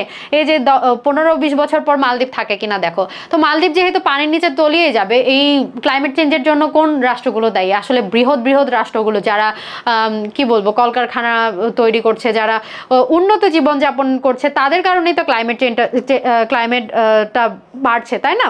ক্লাইমেট চেঞ্জ হচ্ছে, যার কারণে মালদ্বীপ প্রতিবাদ স্বরূপ তাদের একটি সংসদীয় সম্মেলন হয়। সেই সংসদীয় সম্মেলনটি প্রতীকী প্রতিবাদ স্বরূপ পানির নিচে করে। এই যে আমরা এদিকে দেখতে পাচ্ছি, তারা পানির নিচে কিন্তু একটা কনফারেন্স করছে। এটা হচ্ছে তারা প্রতিবাদ স্বরূপ। তাদের কথা হচ্ছে আমরা যেহেতু কিছু বছর পর পানির নিচে চলেই যাব, আমরা পানির নিচেই কনফারেন্স করি। তাহলে পৃথিবীর সবচাইতে এশিয়ার সবচাইতে ছোট দেশ কোনটি? এশিয়ার সবচাইতে ছোট দেশ হচ্ছে মালদ্বীপ। জনসংখ্যায় এশিয়ার বৃহত্তম দেশ হচ্ছে ভারত। জনসংখ্যায় এশিয়ার বৃহত্তম দেশ হচ্ছে ভারত। আবার জনসংখ্যার ঘনত্বের দিক দিয়ে বৃহত্তম হচ্ছে মোনাকো। ঘনত্ব বললে উত্তর হবে মোনাকো। মোনাকো। ঘনত্ব বললে উত্তর কি হবে? ঘনত্ব বললে উত্তর হবে মোনাকো। জনসংখ্যায় এশিয়ার সবচেয়ে ছোট দেশ হচ্ছে মালদ্বীপ। যেহেতু এটা আয়তনে ছোট, তাই এটি জনসংখ্যায়ও ছোট হবে। এশিয়া তথা পৃথিবীর বৃহত্তম হ্রদ হচ্ছে ক্যাসপিয়ান সাগর। বৃহত্তম হ্রদ কি? হ্রদ হচ্ছে ক্যাসপিয়ান সাগর। এখন বললাম তো হ্রদ, তাহলে এটা সাগর কেন হলো? এখন তুমি ম্যাপের মধ্যে দেখলে দেখতে পাবে ক্যাসপিয়ান একটা হচ্ছে বদ্ধ জলাধার, অনেক বড় একটা বদ্ধ জলাধার। কিন্তু এটা তোমার প্রথমেই দেখলে মনে হবে এটা মনে হয় একটা সাগর, কিন্তু এটা কেন বদ্ধ জলাধার? কারণ এর এটি কোনো যে আমাদের মহাসাগরগুলো আছে, মহাসাগরগুলোর সাথে ডিরেক্টলি কানেক্টেড না। এই ক্যাসপিয়ান সাগরে কিন্তু কোনো জোয়ার ভাটা হয় না, ঠিক আছে। এই জন্য এশিয়ার পৃথিবীর বৃহত্তম হ্রদ বলা হয় ক্যাসপিয়ান সাগরকে। ক্যাসপিয়ান সাগরকে। এশিয়ার তথা পৃথিবীর গভীরতম হ্রদ হচ্ছে বৈকাল হ্রদ। গভীরতম বললে উত্তর হবে বৈকাল হ্রদ। এশিয়ার দীর্ঘতম নদী হচ্ছে ইয়াংসি কিয়াং। এই ইয়াংসি কিয়াং লেখাটা অনেক বড় না, তাহলে মনে রাখবে ইয়াংসি কিয়াং মানে হচ্ছে দীর্ঘতম নদী। যদি পৃথিবীর দীর্ঘতম নদী বলা হতো, পৃথিবীর দীর্ঘতম নদী হচ্ছে নীল নদ। নীল নদ। যদি বিশ্বের বৃহত্তম নদী বা পৃথিবীর বৃহত্তম নদী কোনটি বলা হয়, তাহলে উত্তর হবে নীল নদ। আর এশিয়ার দীর্ঘতম নদী কোনটি বলা হলে সেটি হবে ইয়াংসি কিয়াং। এবং এর উৎপত্তি স্থল কোথায়? এই ইয়াংসি কিয়াং এর উৎপত্তি স্থল হচ্ছে তিব্বতের মালভূমিতে। এশিয়ার বৃহত্তম সাগর কি? এশিয়ার বৃহত্তম সাগর হচ্ছে দক্ষিণ চীন সাগর। এশিয়া তথা পৃথিবীর সর্বোচ্চ শৃঙ্গ হচ্ছে মাউন্ট এভারেস্ট। মাউন্ট এভারেস্ট নিয়ে আমরা পড়েছি। এই যে বাবর আলী আমাদের রিসেন্টটা হচ্ছে, তিনি মাউন্ট এভারেস্ট আবার জয় করেছিলেন। চীনের দুঃখ বলা হয় যে নদীকে, চীনের দুঃখ বলা হয় কোন নদীকে? হোয়াংহো নদীকে। নামটা মনে রাখবে, চীনের দুঃখ বলা হয় হোয়াংহো নদীকে। এখন চীনের দুঃখ যদি হোয়াংহো নদীকে বলা হয়, তাহলে কুমিল্লার দুঃখ বলা হয় গোমতী নদীকে। কুমিল্লার দুঃখ বলা হয় গোমতী নদীকে। গোমতী নদীকে। তারপর চট্টগ্রামের দুঃখ বলা হয় চাকতাই খালকে। চাকতাই খাল। দেখে বলতে পারো কিনা বাংলার দুঃখ কাকে বলা হয়? ভিডিওটা পজ করো, পজ করে অ্যান্সার করার চেষ্টা করো। এখন বাংলার দুঃখ কাকে বলা হয়? বাংলার দুঃখ বলা হয় হচ্ছে দামোদর নদীকে। দামোদর নদী। দামোদর নদী। আর চীনের দুঃখ বলা হয় কাকে? চীনের দুঃখ বলা হয় হোয়াংহো নদীকে। পৃথিবীর শীতলতম স্থান হচ্ছে রিজ এ, যেটি অ্যান্টার্কটিকার একটি জায়গা। রিজের এই নামটি হচ্ছে রিজের অবস্থান হচ্ছে অ্যান্টার্কটিকাতে। তারপর শীতলতম স্থান বলা হয় এটিকে, অথবা রাশিয়ার ভারখয়ান্সকে। এই তুমি ভারখয়ান্স লিখে সার্চ দিলে দেখতে পাবে, একদম বরফে আবৃত একটা দেশ। তারপর আমরা দেখি পৃথিবীর উষ্ণতম স্থান কোনটি? উষ্ণতম স্থান হচ্ছে ইরানের আজিজিয়া লিবিয়া লুত মরুভূমি বা লিবিয়া মরুভূমি বা লুত মরুভূমি কোথায় অবস্থিত? ইরানে। পৃথিবীর বৃহত্তম রেলপথের নাম কি? যদিও পৃথিবীর বৃহত্তম রেলপথের মধ্যে ট্রান্স সাইবেরিয়ান রেলপথের কথাই উল্লেখ করা আছে, কিন্তু অপশনে যদি ইক্সিনাও কার্গো থাকে আমরা এটাও অ্যান্সার করব। ট্রান্স সাইবেরিয়ান রেলপথ কিন্তু তোমরা অনেকেই ভিডিওতে বা রিলসে দেখেছো। আমি একটু ওই রেলপথটা একে দেখানোর চেষ্টা করি যে এরকম এরকম এরকম একটা ব্রিজ দেখতে পেয়েছো না রিলসে অনেকে, যে সুন্দর একদম ভিডিও করে এটার উপর দিয়ে একদম ট্রেন চলে যাচ্ছে। ট্রেনটা যদি একটু পোকার মতো হয়েছে, বাট নো ওয়ারিস। তো এটাই হচ্ছে আমাদের ট্রান্স সাইবেরিয়ান রেলপথ। এরপর আসি এশিয়া মহাদেশের বৃহত্তম মরুভূমি কি? বৃহত্তম মরুভূমি হচ্ছে গোবি মরুভূমি। বৃহত্তম মরুভূমি হচ্ছে গোবি মরুভূমি। এরপর আসি এশিয়ার একমাত্র খ্রিস্টান রাষ্ট্র কোনটি? একমাত্র খ্রিস্টান রাষ্ট্র হচ্ছে ফিলিপাইন, আর একমাত্র বৌদ্ধ রাষ্ট্র হচ্ছে শ্রীলঙ্কা। যদিও এটা স্পেসিফিকলি বলা যায় না যে শ্রীলঙ্কা একমাত্র বৌদ্ধ রাষ্ট্র কিনা, কারণ ভুটান, কম্বোডিয়া, ভিয়েতনাম এগুলোও কিন্তু বৌদ্ধ রাষ্ট্র। হ্যাঁ, এশিয়াকে ইউরোপ মহাদেশ থেকে আলাদা করেছে কোন প্রণালী? বসফরাস প্রণালী। এখন প্রণালী কথাটির সাথে তোমরা অনেকে পরিচিত না, এখন আমি প্রণালী ব্যাপারটা একটু বুঝাই। প্রণালী হচ্ছে মূলত দুটি ভূখণ্ডকে পৃথক করে এবং দুটো সাগর মহাসাগরকে যুক্ত করে। আমি একটু একে যদি দেখাই, ধরলাম যে এটি একটি স্থলভাগ এবং এটি একটি স্থলভাগ, এই স্থলভাগের মধ্য দিয়ে একটি জলরাশি গিয়েছে। হ্যাঁ, তারপর এর এদিকে আছে একটি সাগর, এর এ পাশে আছে একটি সাগর এবং এ পাশে আছে হচ্ছে একটি সাগর। এখন প্রণালী, এই জায়গাটি হচ্ছে আমরা প্রণালী, এই জায়গাটিকে আমরা কি বলছি? এই জায়গাটিকে আমরা বলছি প্রণালী। তাহলে প্রণালী হচ্ছে দুটো দেশকে পৃথক করে এবং দুটো সাগর মহাসাগর বা উপসাগরকে যুক্ত করে। এটি হচ্ছে কি? এটি হচ্ছে প্রণালী। প্রণালী এই যে এখানে লেখা আছে, প্রণালী দুটি বৃহৎ জলরাশিকে যুক্ত করে এবং দুটি ভূখণ্ডকে পৃথক করে। অ্যান্ড বসফরাস প্রণালীর কথাটি বলেছি। বসফরাস প্রণালী কাকে আলাদা করেছে? এশিয়াকে ইউরোপ মহাদেশ থেকে আলাদা করেছে। এখন ইউরোপের তুরস্কের কথা বলেছি, তুরস্কের ইস্তাম্বুল শহরের কথাটি বলেছি। ইস্তাম্বুলের অর্ধেক পড়েছে ইউরোপে, অর্ধেক পড়েছে এশিয়াতে। তাহলে এই ইউরোপ আর এশিয়াকে ভাগ করলোটাকে? ভাগ করলো হচ্ছে এই বসফরাস প্রণালী। ধরলাম এটা তুরস্কের ইস্তাম্বুল শহর, এই ইস্তাম্বুল শহরে এটা পড়েছে এশিয়াতে আর এটা পড়েছে ইউরোপে। এর মাঝখান দিয়ে যে প্রণালীটি গিয়েছে বা যেই জলভাগটি গিয়েছে এটি হচ্ছে বসফরাস প্রণালী। ইস্তাম্বুল শহরটা কিন্তু খুব সুন্দর, ইউটিউবে সার্চ করলে সুন্দর সুন্দর ভিডিও দেখতে পারবে। তাহলে এশিয়াকে ইউরোপ থেকে আলাদা করেছে কে? বসফরাস প্রণালী। আর এশিয়াকে আফ্রিকা মহাদেশ থেকে আলাদা করেছে বাব এল মানদেব প্রণালী। কোন প্রণালী? বাব এল মানদেব প্রণালী। তারপর এশিয়াকে উত্তর আমেরিকা থেকে পৃথক করেছে কোনটি? উত্তর আমেরিকাকে পৃথক করেছে বেরিং প্রণালী। ওই যে বলেছিলাম ম্যাপ এভাবে ধরে, যে ম্যাপ যদি তুমি এভাবে ধরো তাহলে এক পাশে আলাস্কা থাকবে, আলাস্কা মূলত হচ্ছে আমেরিকার অংশ, আলাস্কা থাকবে, আরেক পাশে রাশিয়া থাকবে। ওই রাশিয়া এবং আলাস্কার মাঝখান দিয়ে গিয়েছে কোনটি? বেরিং প্রণালী। রাশিয়া এবং আলাস্কার মাঝখান দিয়ে গিয়েছে কোনটি? বেরিং প্রণালী। এরপর আমরা এখন পড়বো ইউরোপ মহাদেশ। ইউরোপ মহাদেশ এশিয়ার পশ্চিমে অবস্থিত এবং আমি বলেছিলাম যে এশিয়া মহাদেশ ইউরোপ মহাদেশের চাইতে কত গুণ বড়? 4.5 গুণ বড়। 4.5 গুণ বড়। ইউরোপের মহাদেশের অবস্থানটা আমরা দেখবো একটু। পূর্বে ইউরাল পর্বতমালা আছে এবং ক্যাসপিয়ান সাগর আছে। ওই যে ক্যাসপিয়ান সাগরের আমরা কথা কিছুক্ষণ আগে পড়ছিলাম। দক্ষিণে কি আছে? দক্ষিণে আছে ভূমধ্য সাগর, পশ্চিমে আছে আটলান্টিক মহাসাগর এবং উত্তরে আছে আর্কটিক মহাসাগর। উত্তরে কি আছে? আর্কটিক মহাসাগর। ইউরোপ মহাদেশের জনসংখ্যা কত কোটি? 74 কোটি। এগুলো আসলে খুব ইম্পর্টেন্ট কিছু না। আবার অনেকগুলো রাজনৈতিক দল, অর্থনৈতিক দল আছে, যেমন ইউরোপীয় ইউনিয়ন। ইউরোপ ছিল শিল্প বিপ্লব, রেনেসা, বহু বৈপ্লব এবং গণতন্ত্রের সূতি কারাগার বলা হয় কিন্তু ইউরোপকে। গণতন্ত্রের সূতি কারাগার কেন ইউরোপকে বলা হয়? গ্রিস কিন্তু ইউরোপে আছে। এই গ্রিসের রাজধানী হচ্ছে এথেন্স। এখন আমরা হয়তো এরকম স্টোরি শুনেছি যে হেমলোকের বিষ পানে কিন্তু সক্রেটিসকে বিষ পান করে মারা যেতে হয়েছিল, কারণ তিনি গণতন্ত্র প্রতিষ্ঠা করতে চেয়েছে, ন্যায় বিচার প্রতিষ্ঠা করতে চেয়েছে। পরবর্তীতে সক্রেটিসের যে শিষ্য প্লেটো এসে গণতন্ত্র প্রতিষ্ঠা করে। প্লেটোর একটা বই আছে দ্য রিপাবলিক, তোমরা ওই বইটা পড়তে পারো যদি গণতন্ত্র সম্পর্কে জানতে চাও, দ্য রিপাবলিক বইটা পড়তে পারো। এখন এই যে আমি এখন বললাম সক্রেটিসের শিষ্য প্লেটোর শিষ্য কে ছিল? প্লেটোর শিষ্য ছিল এরিস্টটল, আবার এরিস্টটলের শিষ্য ছিল আলেকজান্ডার। এখন তোমরা এই জিনিসটা কিভাবে মনে রাখতে পারবে? অনেক সময় প্রশ্ন আসে, কিন্তু জেনে রাখতে পারো যে স্পা কথাটি দিয়ে মনে রাখতে পারো। স্পায়ের এস দিয়ে হচ্ছে সক্রেটিস, পি দিয়ে হচ্ছে প্লেটো, এরপর এ দিয়ে হচ্ছে এরিস্টটল এবং এর পরবর্তী এ দিয়ে হচ্ছে আলেকজান্ডার। এটা সক্রেটিসের শিষ্য প্লেটোর শিষ্য এরিস্টটলের শিষ্য হচ্ছে আলেকজান্ডার। ঠিক আছে, পরবর্তী স্লাইডে দেখে আয়তনে ইউরোপে তথা পৃথিবীর সবচেয়ে বড় দেশ হচ্ছে রাশিয়া। এখন রাশিয়া তো এশিয়া মহাদেশে ছিল। তাহলে এটা ইউরোপীয় মহাদেশ হয় কি করে? রাশিয়া ভৌগোলিকভাবে যদিও বা এশিয়া মহাদেশে অবস্থিত, কিন্তু রাজনৈতিকভাবে এটি হচ্ছে মূলত ইউরোপীয় দেশ। আর রাশিয়ার যে রাজধানী আছে, রাজধানীটাও ইউরোপেই পড়েছে, আর রাশিয়ানরা নিজেদেরকে ইউরোপীয় বলেই দাবি করে বেশি, তাই এটি ইউরোপীয় দেশ। তাই আয়তনে ইউরোপের সবচেয়ে বড় দেশ কোনটি বললে অ্যান্সার হবে রাশিয়া। এরপর আয়তনে ইউরোপের সবচাইতে ছোট দেশ কোনটি? Vatican city, Vatican. লোক সংখ্যায় ভ্যাটিকানের রাজধানীর নাম হচ্ছে ভ্যাটিকান সিটি, এই জন্য বারবার আমি ভ্যাটিকান সিটি বলছি। লোক সংখ্যায় ইউরোপের বৃহত্তম দেশ কোনটি? রাশিয়া। যেহেতু আয়তনে বড় তাহলে ওখানে মানুষও বেশি থাকবে, তাই রাশিয়া।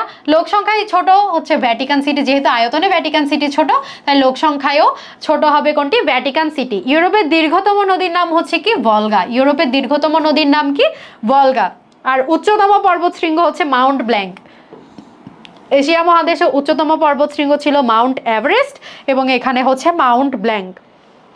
ইউরোপের বৃহত্তম সুড়ঙ্গ পথ বলা হয় ইউরো টানেলকে। ইউরো টানেলকে, এই যে টানেল মানে হচ্ছে সুড়ঙ্গ পথ, টানেল মানে হচ্ছে সুড়ঙ্গ। ইউরোপের বৃহত্তম সুড়ঙ্গ পথ কোনটি তাহলে? Euro tunnel. ইউরোপের বৃহত্তম সাগর কি? বৃহত্তম সাগর হচ্ছে ভূমধ্য সাগর। ভূমধ্য সাগর আমরা এশিয়াতে পড়েছিলাম, দক্ষিণ চীন সাগর। ওকে, এবার আসি আফ্রিকা। আফ্রিকা হচ্ছে দ্বিতীয় বৃহত্তম মহাদেশ এবং আফ্রিকার মধ্যে সবচাইতে বেশি স্বাধীন দেশ রয়েছে। টোটাল 54টি স্বাধীন দেশ কিন্তু আফ্রিকাতে রয়েছে। একে সুসংহত মহাদেশও বলা হয়, জ্যামিতিক সীমারেখার মহাদেশও বলা হয়। এখন এগুলো অনেক গোছানো কথা না, সুসংহত, জ্যামিতিক সীমারেখা, এগুলো অনেক গুছানো কথা। তাই যদি জ্যামিতিক সীমারেখার দেশ কোনটি বলা হয় তাহলে সেটি উত্তর হবে আফ্রিকা। বিষুবরেখার অবস্থান এই মহাদেশের মধ্যভাগ দিয়ে গেছে। আফ্রিকা 54টি স্বীকৃত দেশ আছে, যেটা আমি শুরুতেই বলেছি। তারপর হচ্ছে পৃথিবীর উষ্ণতম মরুভূমি সাহারা মরুভূমি। সাহারা মরুভূমি নিয়ে আমরা সবাই জানি। সাহারা মরুভূমির অবস্থানও কিন্তু এই আফ্রিকা মহাদেশে। আফ্রিকার উত্তরে কি আছে? উত্তরে মরুভূমি আছে, মধ্য অঞ্চলে কঙ্গো বেসিন। এই কঙ্গো বেসিনটা হচ্ছে দ্বিতীয় বৃহত্তম রেইন ফরেস্ট। এখন কঙ্গো বেসিন যদি দ্বিতীয় বৃহত্তম রেইন ফরেস্ট হয়, প্রথম বৃহত্তম রেইন ফরেস্ট কোনটি বা সর্ববৃহৎ রেইন ফরেস্ট কোনটি জিজ্ঞেস করলে সেটির উত্তর হবে আমাজন। আমাজন বন।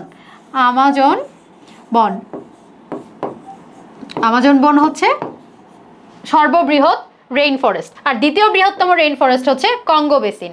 পূর্বে রয়েছে গ্রেট রিফট ভ্যালি, তারপর হচ্ছে কিলিমানজারো, এটা হচ্ছে একটি পর্বত, তারপর হচ্ছে ভিক্টোরিয়া লেক, তার দক্ষিণে আছে সাফারি, সোনালী তৃণভূমি, রেইনবো নেশন। এগুলো খুব একটা ইম্পর্টেন্ট না, তাও আমরা পড়ছি। আফ্রিকান ইউনিয়ন যেটি আছে ইউরোপীয় ইউনিয়নের মতোই একটি সংগঠন, যেটা সদস্য দেশগুলোর মধ্যে শান্তি সহযোগিতা বাড়াতে সাহায্য করে। এই দেশগুলো রয়েছে দক্ষিণে। পরবর্তী স্লাইডে আমরা পড়ি উত্তর আমেরিকা নিয়ে। আচ্ছা, আফ্রিকা মহাদেশ নিয়ে আর এই যে পেয়েছি। আফ্রিকা মহাদেশের দেখো, আয়তনে পৃথিবীর দ্বিতীয় বৃহত্তম মহাদেশ বলা হয় আফ্রিকা মহাদেশকে। আয়তনে আফ্রিকার সবচেয়ে বড় দেশ কোনটি? বড় দেশ হচ্ছে আলজেরিয়া এবং আয়তনে সবচেয়ে ছোট দেশ হচ্ছে সিচেলিস। জনসংখ্যায় আফ্রিকার সবচেয়ে বড় দেশ হচ্ছে নাইজেরিয়া। আমি তোমাদেরকে বলেছিলাম যেটা আয়তনে বড় হবে সেটা জনসংখ্যায় বড় হবে, কিন্তু এখানে একটু ডিফারেন্স আছে। আফ্রিকার আয়তনে যদিও আলজেরিয়া বড়, কিন্তু জনসংখ্যায় বড় হচ্ছে নাইজেরিয়ারা। জনসংখ্যায় আফ্রিকার সবচেয়ে ছোট দেশ কোনটি? জনসংখ্যায় সবচেয়ে ছোট দেশ হচ্ছে সিচেলিস। আফ্রিকার প্রায় মধ্যভাগ দিয়ে অতিক্রম করেছে কোন রেখা? এটা প্রথম স্লাইডে আমরা পড়েছি, সেটি হচ্ছে বিষুবরেখা এবং দীর্ঘতম নদী হচ্ছে নীলনদ। আফ্রিকার দীর্ঘতম নদী নীলনদ, বিশ্বের বৃহত্তম নদীও কিন্তু নীলনদ। এরপর আছে হর্ন অফ আফ্রিকা, ওই যে শুরুতে আমরা পড়েছি বিশেষ অঞ্চলের মধ্যে হর্ন অফ আফ্রিকার কথাটি আমরা পড়েছি। হর্ন মানে কি? হর্ন মানে সিং। কি কি? Ethiopia, Somalia, Eritrea, Djibouti. কথাটি আমরা মনে রেখেছিলাম সো ইজি কথাটি দিয়ে। এখন তোমাদেরকে তখন বলেছিলাম যে এইটা ম্যাপের মধ্যে আমি দেখাবো। হর্ন মানে কি? হর্ন মানে হচ্ছে সিং। এই যে ম্যাপের মধ্যে এখানে খেয়াল করলে দেখতে পাবে এই যে সোমালিয়া ইয়েমেনের মাঝখান দিয়ে এই যে এই জায়গাটি সিংয়ের মতো বের হয়েছে, এই জায়গাটিকে বলা হয় হর্ন অফ আফ্রিকা। এখানে কোন কোন দেশগুলো আছে? ইথিওপিয়া, সোমালিয়া, এরিত্রিয়া এবং জিবুতি। এগুলো কিন্তু অনেক ডাকাতি করে। এটি একটি প্রণালী, এদিক দিয়ে যে শিপিং জাহাজগুলো আসে এই শিপিং জাহাজগুলো তারা কিন্তু ছিনতাই করে। ওকে, এরপর আসি উত্তর আমেরিকা মহাদেশ নিয়ে জানবো আমরা। উত্তর আমেরিকা মহাদেশ হচ্ছে তৃতীয় বৃহত্তম মহাদেশ। তৃতীয় বৃহত্তম মহাদেশের নাম কি? উত্তর আমেরিকা। 1492 সালে ইতালীয় নাবিক ক্রিস্টোফার কলম্বাস আটলান্টিক মহাসাগরের পশ্চিমের উপকূলে আমেরিকা মহাদেশ আবিষ্কার করেন। ক্রিস্টোফার কলম্বাস আরও একটি জিনিস আবিষ্কার করেন, সেটা কি? ক্যারিবিয়ান দ্বীপপুঞ্জ, যেটাকে আমরা পশ্চিম ভারতীয় দ্বীপপুঞ্জও পড়েছিলাম। তিনি এটা ভুলে আবিষ্কার করে ফেলেন। ইতালিয়ান নাবিক আমেরিগো ভেসপুচির নাম অনুসারে নামকরণ করা হয়। উত্তর আমেরিকার নাম কার নামে নামকরণ করা হয়? ইতালীয় নাবিক আমেরিগো ভেসপুচি। দেখো এই আমেরিগো কথাটির সাথে আমেরিকা কথাটির মিল পাবে, তাহলে কার নাম অনুসারে? Amerigo Vespucci. আমেরিকা মহাদেশকে ইউরোপ ও আফ্রিকা মহাদেশ হতে পৃথক করেছে কোনটি? আটলান্টিক মহাসাগর। আটলান্টিক মহাসাগর আমেরিকা মহাদেশকে ইউরোপ মহাদেশ থেকে পৃথক করেছে কোনটি? আটলান্টিক মহাসাগর। এরপর আসি উত্তর আমেরিকা মহাদেশের অবস্থান। উত্তর আমেরিকার মহাদেশের অবস্থানের উত্তরে আছে আর্কটিক মহাসাগর, দক্ষিণ আছে দক্ষিণ আমেরিকা ও ক্যারিবিয়ান সাগর, পূর্বে আছে আটলান্টিক মহাসাগর এবং পশ্চিমে আছে প্রশান্ত মহাসাগর, অর্থাৎ সব দিকেই সাগর। উত্তর আমেরিকার সব দিকেই সাগর। আয়তনে উত্তর আমেরিকার সবচেয়ে বড় দেশ হচ্ছে কানাডা। কানাডা হচ্ছে সবচাইতে বড় দেশ। কানাডা অনেকেই যাওয়ার স্বপ্ন, কিন্তু আই থিঙ্ক ইউরোপীয় দেশগুলো এখন ভিসা আসলে খুব একটা দেয় না।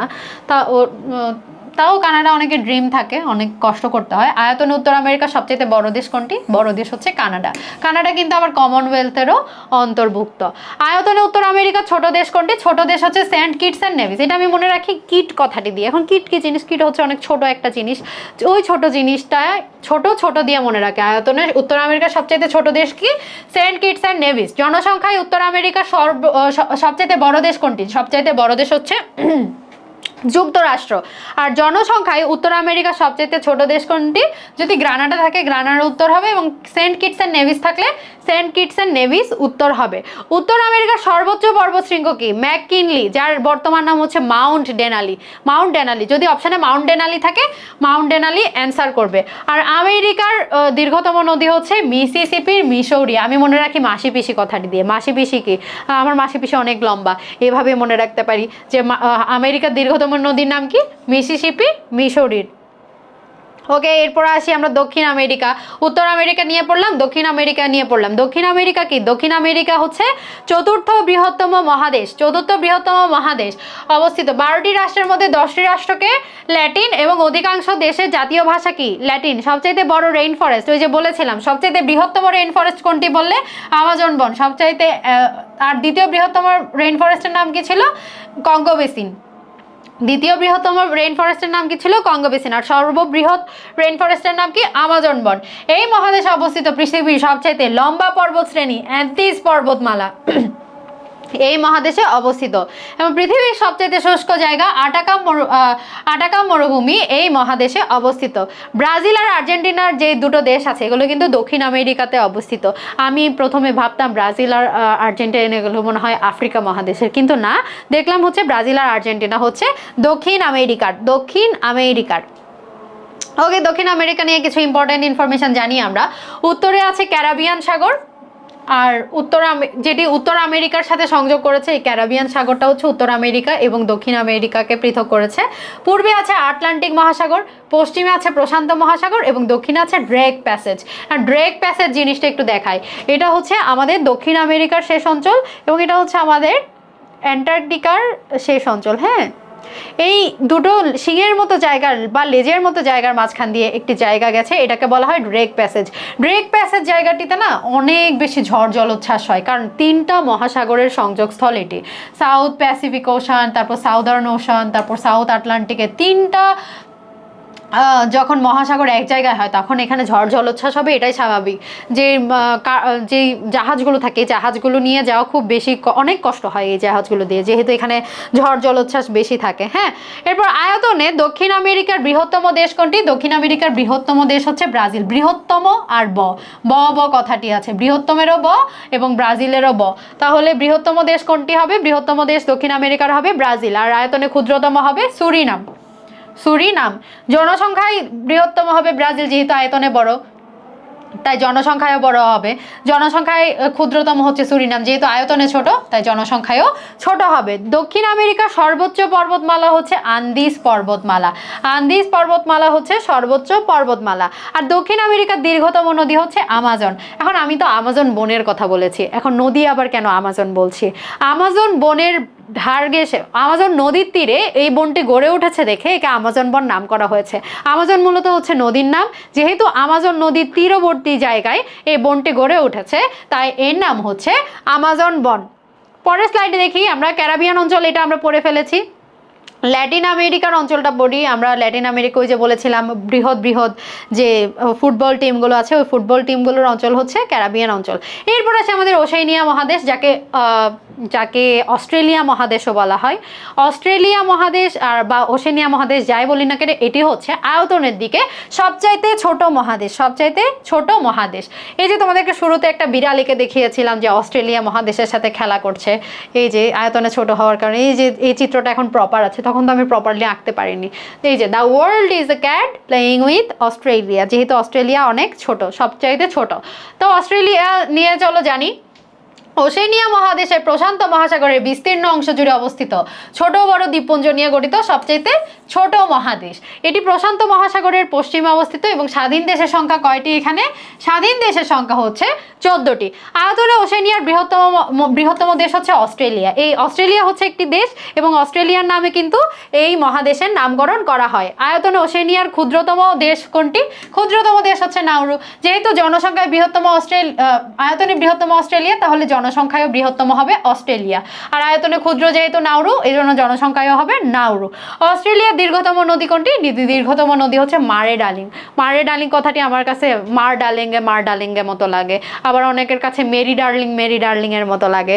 তাহলে অস্ট্রেলিয়ার দীর্ঘতম নদী কোনটি? মারে ডার্লিং। গ্রেট ব্যারিয়ার রিফ কোথায় অবস্থিত? তার আগে গ্রেট ব্যারিয়ার রিফ অবস্থিত প্রশান্ত মহাসাগরে। তার আগে বলি গ্রেট ব্যারিয়ার রিফটা কি। গ্রেট ব্যারিয়ার রিফটা মূলত হচ্ছে সামুদ্রিক প্রবাল প্রাচীর। সামুদ্রিক প্রবাল প্রাচীর সার্চ দিলে দেখতে পাবে, খুব সুন্দর দেখতে। অর্থাৎ সামুদ্রিক প্রবাল দিয়ে প্রবালটি শক্ত হয়ে একটা প্রাচীরের মতো গঠন করেছে, অনেক লম্বা অঞ্চল জুড়ে আছে। এই জন্য গ্রেট রিফ কোথায় অবস্থিত বলে এটি হবে প্রশান্ত মহাসাগরে।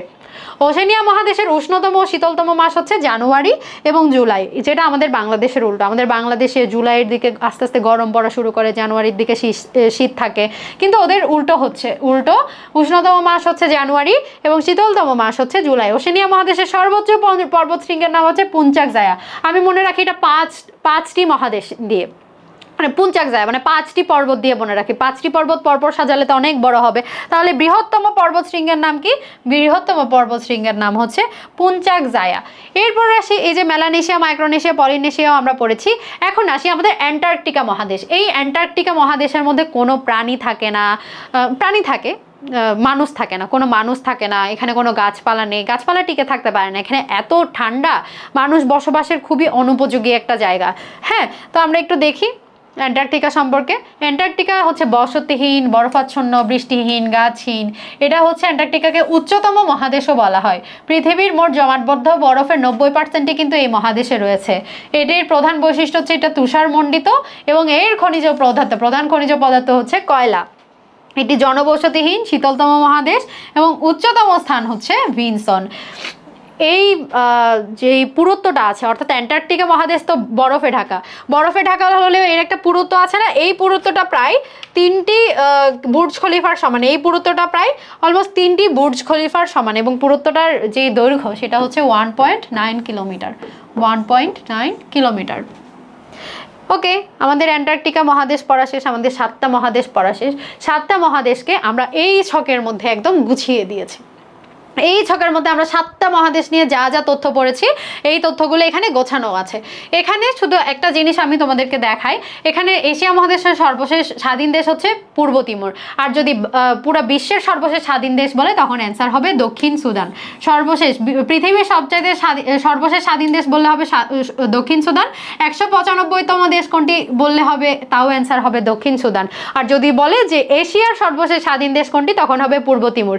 এবং ইউরোপের সর্বশেষ স্বাধীন স্বাধীন দেশ হচ্ছে কসোভো, তারপর যে উত্তর আমেরিকা আছে এটা হচ্ছে সেন্ট কিটস অ্যান্ড নেভিস, এরপর দক্ষিণ আমেরিকার হচ্ছে সুরিনাম এবং ওশেনিয়ার হচ্ছে টুভ্যালু। ঠিক আছে, তোমরা এই আশা করছি এই ছকটা দেখলেই সব কিছু পারবে। তো পরের স্লাইডে আমরা চলে যাই। পরের স্লাইডে আমরা পড়বো একই দেশের নামে রাজধানী, অর্থাৎ এমন কিছু দেশ আছে যেমন বাংলাদেশের রাজধানীর নাম কি? বাংলাদেশের রাজধানীর নাম ঢাকা। ভারতের রাজধানীর নাম কি? ভারতের রাজধানীর নাম হচ্ছে নয়াদিল্লি। এগুলো তো আসলে ভারত বাংলাদেশের সাথে নাম মিল নেই, কিন্তু এমন কিছু দেশ আছে যে দেশগুলোর রাজধানী কিন্তু সেই দেশেরই নামে, যেমন সিঙ্গাপুরের রাজধানী কি? Singapore city. ভ্যাটিকানের রাজধানী কি? Vatican city. ঠিক সেরকম 13টি দেশের নাম আমরা জানবো। এটা হচ্ছে সিঙ্গাপুর, সিঙ্গাপুর হচ্ছে সিঙ্গাপুর সিটি। পানামা হচ্ছে পানামা সিটি। মেক্সিকো হচ্ছে মেক্সিকো সিটি। ভ্যাটিকান হচ্ছে ভ্যাটিকান সিটি। লুক্সেমবার্গের রাজধানীর নাম হচ্ছে লুক্সেমবার্গ সিটি। কুয়েতের রাজধানী হচ্ছে কুয়েত সিটি। জিবুতির রাজধানী জিবুতি সিটি। অর্থাৎ দেখবে সিটি সিটি কথাগুলো লেখা আছে, যেমন অ্যান্ডোরার এখানে অ্যান্ডোরা লাভি। তারপর জিব্রাল্টার কিন্তু জিব্রাল্টার দেশের নামেই রাজধানী। তারপর গুয়েতেমালা কিন্তু গুয়েতেমালা সিটি, যে লাস্টের দিকে সিটি কথাটি অ্যাড হয়েছে।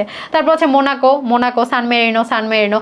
এখন এই দেশগুলো মনে রাখার জন্য একটা নেমোনিক আমরা রেডি করেছি, যদিও নেমোনিক দরকার হয় না, কিন্তু তাও যারা নেমোনিক দিয়ে পড়তে প্রেফার করো তারা দিতে পারো। ও আচ্ছা, এখানে আরও দুটি দেশ আছে, সেটি হচ্ছে গিনি বিসাউ এবং সাও টোমে।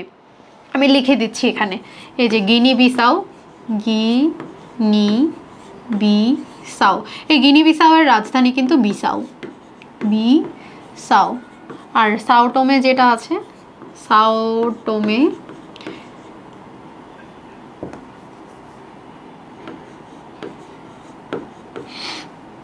সাও টোমে, এই সাও টোমের রাজধানীও কিন্তু সাও টোমে। ওকে, সাও টোমে। আচ্ছা, নেমোনিকটা আমরা একটু দিই। নেমোনিকটা হচ্ছে সিঙ্গারা পান মেক্সিগায়ে মনীষা বেটি অ্যান্ড কাজী লুক্সে। লিখে নাও, আমার সাথে লিখো। সিঙ্গারা পান মেক্সিগায়ে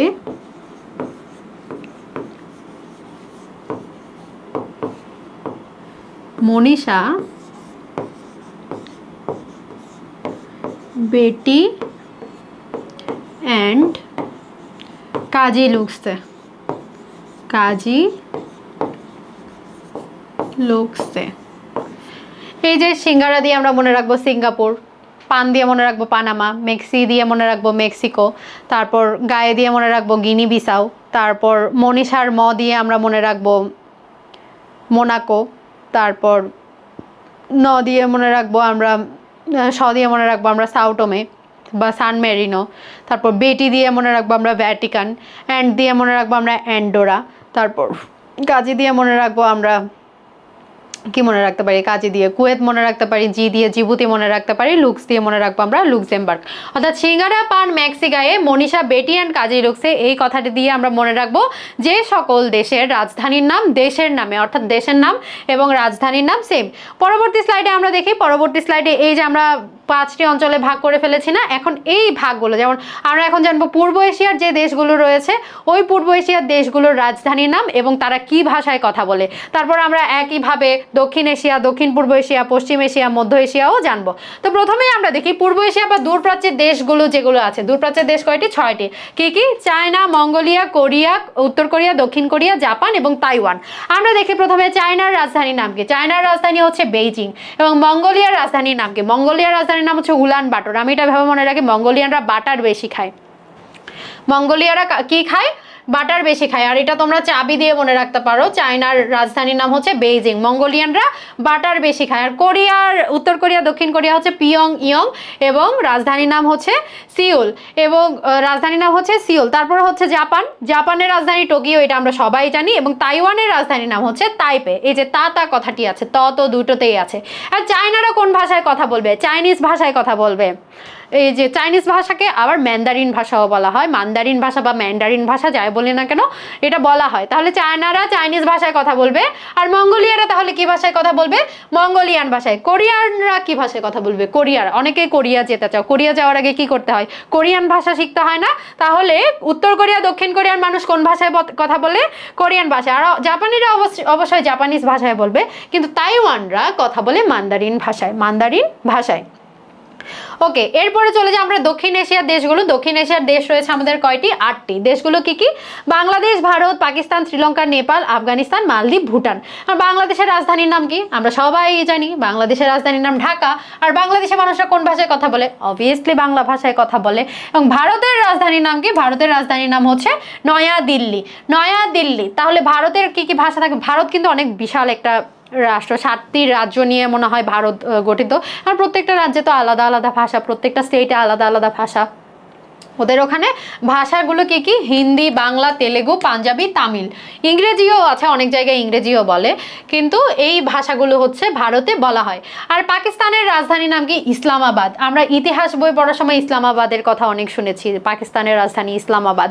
এবং ইসলামাবাদের মানুষ কি কি ভাষায় কথা বলে? পাকিস্তানের মানুষ উর্দু, পাঞ্জাবি, ইংরেজি। উর্দু ভাষার জন্য উর্দু ভাষা আর বাংলা ভাষা, উর্দু ভাষা ভার্সেস বাংলা ভাষা, 1952 সালে যুদ্ধ লাগছিল বাংলাদেশের সাথে পাকিস্তানের। কোন ভাষার জন্য? উর্দু ভাষার জন্য। পাকিস্তানিরা কোন ভাষায় কথা বলে? উর্দু ভাষায় কথা বলে। এরপর আসি শ্রীলঙ্কার রাজধানী। শ্রীলঙ্কার রাজধানী যদিও শ্রীজয়বর্ধনপুর করতে, কিন্তু যদি বলে বাণিজ্যিক রাজধানী তখন হবে এটা কলম্বো। এবং শ্রীলঙ্কানরা কোন ভাষায় কথা বলবে তাহলে? সিংহলি ভাষায়। সিংহলি ভাষায়। ওই যে শ্রীলঙ্কার ওই যে ক্রিকেট খেলার টিমের ওখানে অনেকে সিংহ সেজে আসে না? শ্রীলঙ্কার বাংলাদেশের খেলা যখন হয় তখন বলে কি বাঘ আর সিংহের যুদ্ধ লাগছে। তাহলে সিংহলি ভাষায়, যেহেতু শ্রীলঙ্কার সিংহলি ভাষায় কথা বলবে। এরপর আসি নেপাল। নেপালের রাজধানী কি? নেপালের রাজধানী হচ্ছে কাঠমান্ডু। কাঠমান্ডু বইয়ে অনেকবার পড়েছি, নেপালের রাজধানী কাঠমান্ডু। তারপর কাঠমান্ডুতে মনে হয় সার্কের সদর দপ্তর। তারপর নেপালরা কোন ভাষায় কথা বলে? নেপালি ভাষায় কথা বলে। আফগানিস্তানের রাজধানীর নাম কি? কাবুল। আমি যে মনে আছে ক্লাস 6 আমরা একটা আয়না ছোট গল্প, মনে হয় উপন্যাস না ছোট গল্প হবে, যে ছোট গল্প পড়েছিলাম আয়নাতে একটা আফগানি মানুষ এসে, কাবুল থেকে আফগানি মানুষ এসে যে আয়নাটা দিয়ে গেল, তাদের কাছে আয়নাটা অপরিচিত ছিল। আয়না গল্পটা যারা পড়েছো তারা জানো, আমার এখনো মনে আছে। আচ্ছা, তো সেই রাজধানী হচ্ছে কাবুল। আফগানিস্তানের রাজধানী কি? কাবুল। তারা কোন ভাষায় কথা বলে? তারা পশতুন বা দাড়ি ভাষায় কথা বলে। দাড়ি কথাটা মনে রাখবে, আফগানদের অনেক লম্বা লম্বা দাড়ি আছে। আফগানদের অনেক লম্বা লম্বা দাড়ি আছে। এরপর আসি কি? মালদ্বীপ। মালদ্বীপের রাজধানীর নাম কি? মালদ্বীপের রাজধানীর নাম হচ্ছে মালে। এবং তারা কোন ভাষায় কথা বলে? ধিবেহি। ধিবেহি ভাষায় কথা বলে। মালদ্বীপরা কোন ভাষায় কথা বলে? ধিবেহি ভাষায় কথা বলে। এরপর আসি ভুটান। ভুটানের রাজধানীর নাম কি? ভুটানের রাজধানীর নাম হচ্ছে থিম্পু। ভূত কথা দিয়ে মনে রাখতে পারো, ভূত। ভুটান তো দিয়ে হচ্ছে থিম্পু। তারা কোন ভাষায় কথা বলে? জোংখা ভাষায় কথা বলে। ভুটানিরা কোন ভাষায় কথা বলে? জোংখা মিল আছে, ভুটানিরা জঙ্গি, মনে রাখতে পারো, জোংখা ভাষায় কথা বলে। ও আর একটা ইম্পর্টেন্ট ইনফরমেশন হচ্ছে, ভুটান কিন্তু সর্বপ্রথম দেশ যারা হচ্ছে ধূমপান নিষিদ্ধ করেছিল, অর্থাৎ ওদের ওখানে সিগারেট খাওয়া যাবে না, ধূমপান নিষিদ্ধ দেশ করেছিল সর্বপ্রথম। এরপর আছে মধ্য এশিয়ার দেশ 5টি, খুবই ইজি। ইস্তান কথাটি আছে, Kazakhstan, Kyrgyzstan, Tajikistan, Turkmenistan, Uzbekistan. ইস্তান কথাটি আছে। এখন আমরা এগুলোর রাজধানীগুলো একটু পড়বো। কাজাখস্তানের রাজধানীর নাম কি? আস্তানা। আমরা মনে রাখবো কাজীরা আস্তানায় থাকে এবং তারা যে ভাষায় কথা বলে কিজিক, ওই যে কিজ কথাটি মিল আছে এখানে। এই দেশের সাথে এগুলো কিন্তু ভাষাগুলো খুব ইজি, এই যে ওদের দেশের নামের সাথে ওদের ভাষার নামের মিল আছে। তারপর আসি কিরগিজস্তানের রাজধানীর নাম কি? বিশকেক। কিরগিজ কথাটি গিরগিটির সাথে মিল পাই, গিরগিটির কি থাকে? বিষ থাকে, তাহলে তাদের রাজধানীর নাম কি? বিশকেক। কিরগিজস্তানের রাজধানীর নাম বিশকেক এবং তাদের ভাষার নাম হচ্ছে কিরগিজ। এরপর আসি তাজিকিস্তানের রাজধানীর নাম দুশানবে। আমি মনে রাখি তাজিকিস্তানে দূষণ বেশি, তাদের রাজধানীর নাম কি? দুশানবে এবং ভাষার নাম কি? তাজিক। এরপর তুর্কমেনিস্তানের রাজধানীর নাম কি? আশাকাবাদ। আমি মনে রাখি তুর্কমেনিস্তানিরা অনেক আশাবাদী, তাদের ভাষার নাম কি? তাদের ভাষার নাম হচ্ছে তুর্কমেন। উজবেকিস্তানের রাজধানীর নাম কি? উজবেকিস্তানের রাজধানীর নাম হচ্ছে তাশখন্দ। আমি মনে রাখি উজবেকিস্তানরা তাস খেলে অনেক বেশি এবং তাদের যে ভাষা রয়েছে তাদের ভাষার নাম হচ্ছে উজবেক। পরবর্তীতে আছে আমাদের দক্ষিণ পূর্ব এশিয়ার দেশ কয়টি? দক্ষিণ পূর্ব এশিয়ার দেশ হচ্ছে টোটাল 11টি। এখন এই 11টি দেশগুলো একটু দেখি। Myanmar, Thailand, Laos, Cambodia, Vietnam, Malaysia, Indonesia, Singapore, Brunei, Philippines এবং পূর্ব তিমুর। ওই যে বলেছিলাম পূর্ব তিমুর হচ্ছে কি এশিয়ার সবচাইতে স্বাধীন দেশ। প্রথমে আসি মায়ানমারের রাজধানীর নাম কি? মায়ানমারের রাজধানীর নাম হচ্ছে নাইপিদো। আমি মনে রাখি মানি কথাটি দিয়ে, MONY, মানি, মানি কথাটি দিয়ে, যে মায়ানমারের মা এবং রাজধানীর নাম হচ্ছে নাইপিদো। ঠিক আছে, মায়ানমার কিন্তু একসময় বার্মা নামে পরিচিত ছিল, এখন মায়ানমার বলে, মায়ানমারকে বার্মাও বলে অনেকে। তাহলে তারা কোন ভাষায় কথা বলবে? বার্মিজ ভাষায়। কক্সবাজারে গেলে আমরা বার্মিজ মার্কেটের কথা শুনেছি না? বার্মিজ মার্কেটের কথা, ওই বার্মিজ, তারা যে ভাষায় কথা বলে ওটা হচ্ছে বার্মিজ ভাষায়। এরপর আসি থাইল্যান্ড। থাইল্যান্ডের রাজধানীর নাম কি? ব্যাংকক। অনেক সময় ব্যাংককে ঘুরতে যায় অনেকে, থাইল্যান্ডের ব্যাংককে আসছি এরকম কথা শোনা যায়। থাইল্যান্ডরা অনেক সময় কি কথা বলবে? থাই ভাষায়, এই যে সোয়াদিখা এরকম করে থাই ভাষায় কথা বলে তারা, ওরা মনে হয় ওয়েলকাম করে ওটা দিয়ে, আমি জানি না, আমি ঠিক বলছি কিনা এটাও জানি না। এরপর আসে লাওস। লাওসের রাজধানীর নাম কি? লাওসের রাজধানীর নাম হচ্ছে ভিয়েনতিয়ান এবং তারা যে ভাষায় কথা বলে সেটা হচ্ছে লাও ভাষা, ওই যে লাওসের লাও এবং ভাষার ও লাও। এরপর আসি কম্বোডিয়া। কম্বোডিয়ার রাজধানীর নাম কি? কম্বোডিয়ার রাজধানীর নাম হচ্ছে নমপেন। এই যে এখানে ময় ব, এখানে ময় প, নমপেন। কম্বোডিয়ার রাজধানী কি? কমপেন। তারপর নমপেন। তারা কোন ভাষায় কথা বলে? খেমার ভাষায় কথা বলে, খেমার ভাষায় কথা বলে। আমরা মনে রাখি কম্বোডিয়ানে খামারি বেশি, কম্বোডিয়ানে খামারি বেশি, এই জন্য তারা খেমার ভাষায় কথা বলে। ভিয়েতনাম। ভিয়েতনামের রাজধানীর নাম কি? হ্যানয়। হ্যানয়, ভিয়েতনামের রাজধানী কি? হ্যানয় এবং তারা যে ভাষায় কথা বলে এটি হচ্ছে ভিয়েতনামি। এবং মালয়েশিয়ার রাজধানী কি? মালয়েশিয়ার রাজধানী কুয়ালালামপুর। অনেকে স্টুডেন্ট বিষয়ে পড়তে যায়, কুয়ালালামপুর। মালয়েশিয়ার রাজধানীর নাম কি? কুয়ালালামপুর এবং তারা যে ভাষায় কথা বলে অবশ্যই মালয় ভাষায় কথা বলে। ইন্দোনেশিয়ার রাজধানীর নাম কি? ইন্দোনেশিয়ার রাজধানীর নাম হচ্ছে জাকার্তা। জাকার্তা। ইন্দোনেশিয়ার রাজধানী কি? ইন্দোনেশিয়ার রাজধানী হচ্ছে জাকার্তা। ইন্দোনেশিয়াকে সর্বাধিক দ্বীপ রাষ্ট্র বলা হয়, তারপর খণ্ডিত রাষ্ট্র বলা হয়, আমরা প্রথমে পড়েছিলাম না? তারপর তারা যে ভাষায় কথা বলে সেটা হচ্ছে বাহাসা ইন্দোনেশিয়া, বাহাসা ইন্দোনেশিয়া। এরপর সিঙ্গাপুর, এই যে প্রথমে আমরা পড়েছিলাম যে একই দেশের নামে রাজধানী, তাহলে সিঙ্গাপুরের রাজধানী কি হবে? Singapore city. Singapore city. তারা কোন কোন ভাষায় কথা বলে? তাদের মধ্যে মাল্টিপল ভাষা আছে, ইংরেজি, তারা মালয় ভাষায়ও কথা বলে, মান্দারিন ভাষায়ও কথা বলে, তামিল ভাষাতেও কথা বলে। সিঙ্গাপুরের সাথে তামিল ভাষায় কথা বলার একটা রিলেশন আছে। সিঙ্গাপুর, ইন্ডিয়ার তামিলনাড়ু যেটি আছে, ইন্ডিয়ার তামিলনাড়ুর সাথে শ্রীলঙ্কার হচ্ছে যে দূরত্ব, খুব বেশি দূরত্ব কিন্তু না, খুব কম দূরত্ব। তো অর্ধেক তামিল ইন্ডিয়াতে, অর্ধেক তামিল হচ্ছে শ্রীলঙ্কাতে, তাই তাদের মধ্যে তামিল ভাষারও একটি প্রচলন আছে। এরপর আসি ব্রুনেই। ব্রুনেইয়ের রাজধানীর নাম কি? বন্দর সেরি বেগোয়ান। বন্দর সেরি বেগোয়ান। তারপর ব্রুনেইরা কোন ভাষায় কথা বলে? মালয় ভাষায় কথা বলে। ব্রুনেইরা কোন ভাষায় কথা বলে? মালয় ভাষায় কথা বলে। এখন মালয় ভাষায় মালয়েশিয়ানরাও কথা বলে, কারাও কথা বলে? ব্রুনেইও কথা বলে। ফিলিপিন। ফিলিপিনের রাজধানীর নাম হচ্ছে ম্যানিলা, ম্যানিলা। আর তারা যে ভাষায় কথা বলে সেটা হচ্ছে ফিলিপিনো, ফিলিপিনো। এই যে দেশের সাথে মিল পাবা। আর পূর্ব তিমুর, এশিয়ার সর্বশেষ স্বাধীন দেশ, এই পূর্ব তিমুরের রাজধানীর নাম হচ্ছে দিল্লি। বানানটা দেখবে, এটা কিন্তু দিল্লি না। যদি দিল্লি থাকতো, যদি দিল্লি থাকতো, দুইটা ল থাকতো, তাহলে এটা হতো ভারতের রাজধানী। আর এখন যেটা দেখছি আমরা সেটা হচ্ছে দিল্লি। পূর্ব তিমুরের রাজধানীর নাম কি? পূর্ব তিমুরের রাজধানীর নাম হচ্ছে দিল্লি এবং তারা কিন্তু পর্তুগিজ ভাষায় কথা বলে। ব্রাজিলিয়ানরাও কিন্তু পর্তুগিজ ভাষায় কথা বলে। হ্যাঁ, পূর্ব তিমুরের কথা বলেছি আমরা। এরপর আসি আমাদের পশ্চিম এশিয়ার দেশ বা মধ্যপ্রাচ্যের দেশ। মধ্যপ্রাচ্যে বলেছিলাম আমাদের চাচা দাদারা যায় বিজনেস করতে বা সেখানে চাকরি করতে। মধ্য এশিয়ার দেশগুলো একটু দেখবো। মধ্য এশিয়ার দেশের নাম হচ্ছে সৌদি আরব এবং তার রাজধানীর নাম হচ্ছে রিয়াদ। মধ্য এশিয়ার বেশিরভাগ দেশই কিন্তু হচ্ছে আরবি ভাষায় কথা বলে, ম্যাক্সিমামই আরবি ভাষায় কথা বলে। এখানে শুধু তুরস্কের যারা আছে, তুরস্কেরগুলো হচ্ছে তুর্কি ভাষায় কথা বলে, আর যারা এই যে ইরানের আছে, ইরানের ওরা হচ্ছে ফার্সি ভাষায় কথা বলে, আর সবগুলো কিন্তু আরবি ভাষায় কথা বলে। তারপর সংযুক্ত আরব আমিরাতের রাজধানীটা দেখি। সংযুক্ত আরব আমিরাতের রাজধানী আবুধাবি।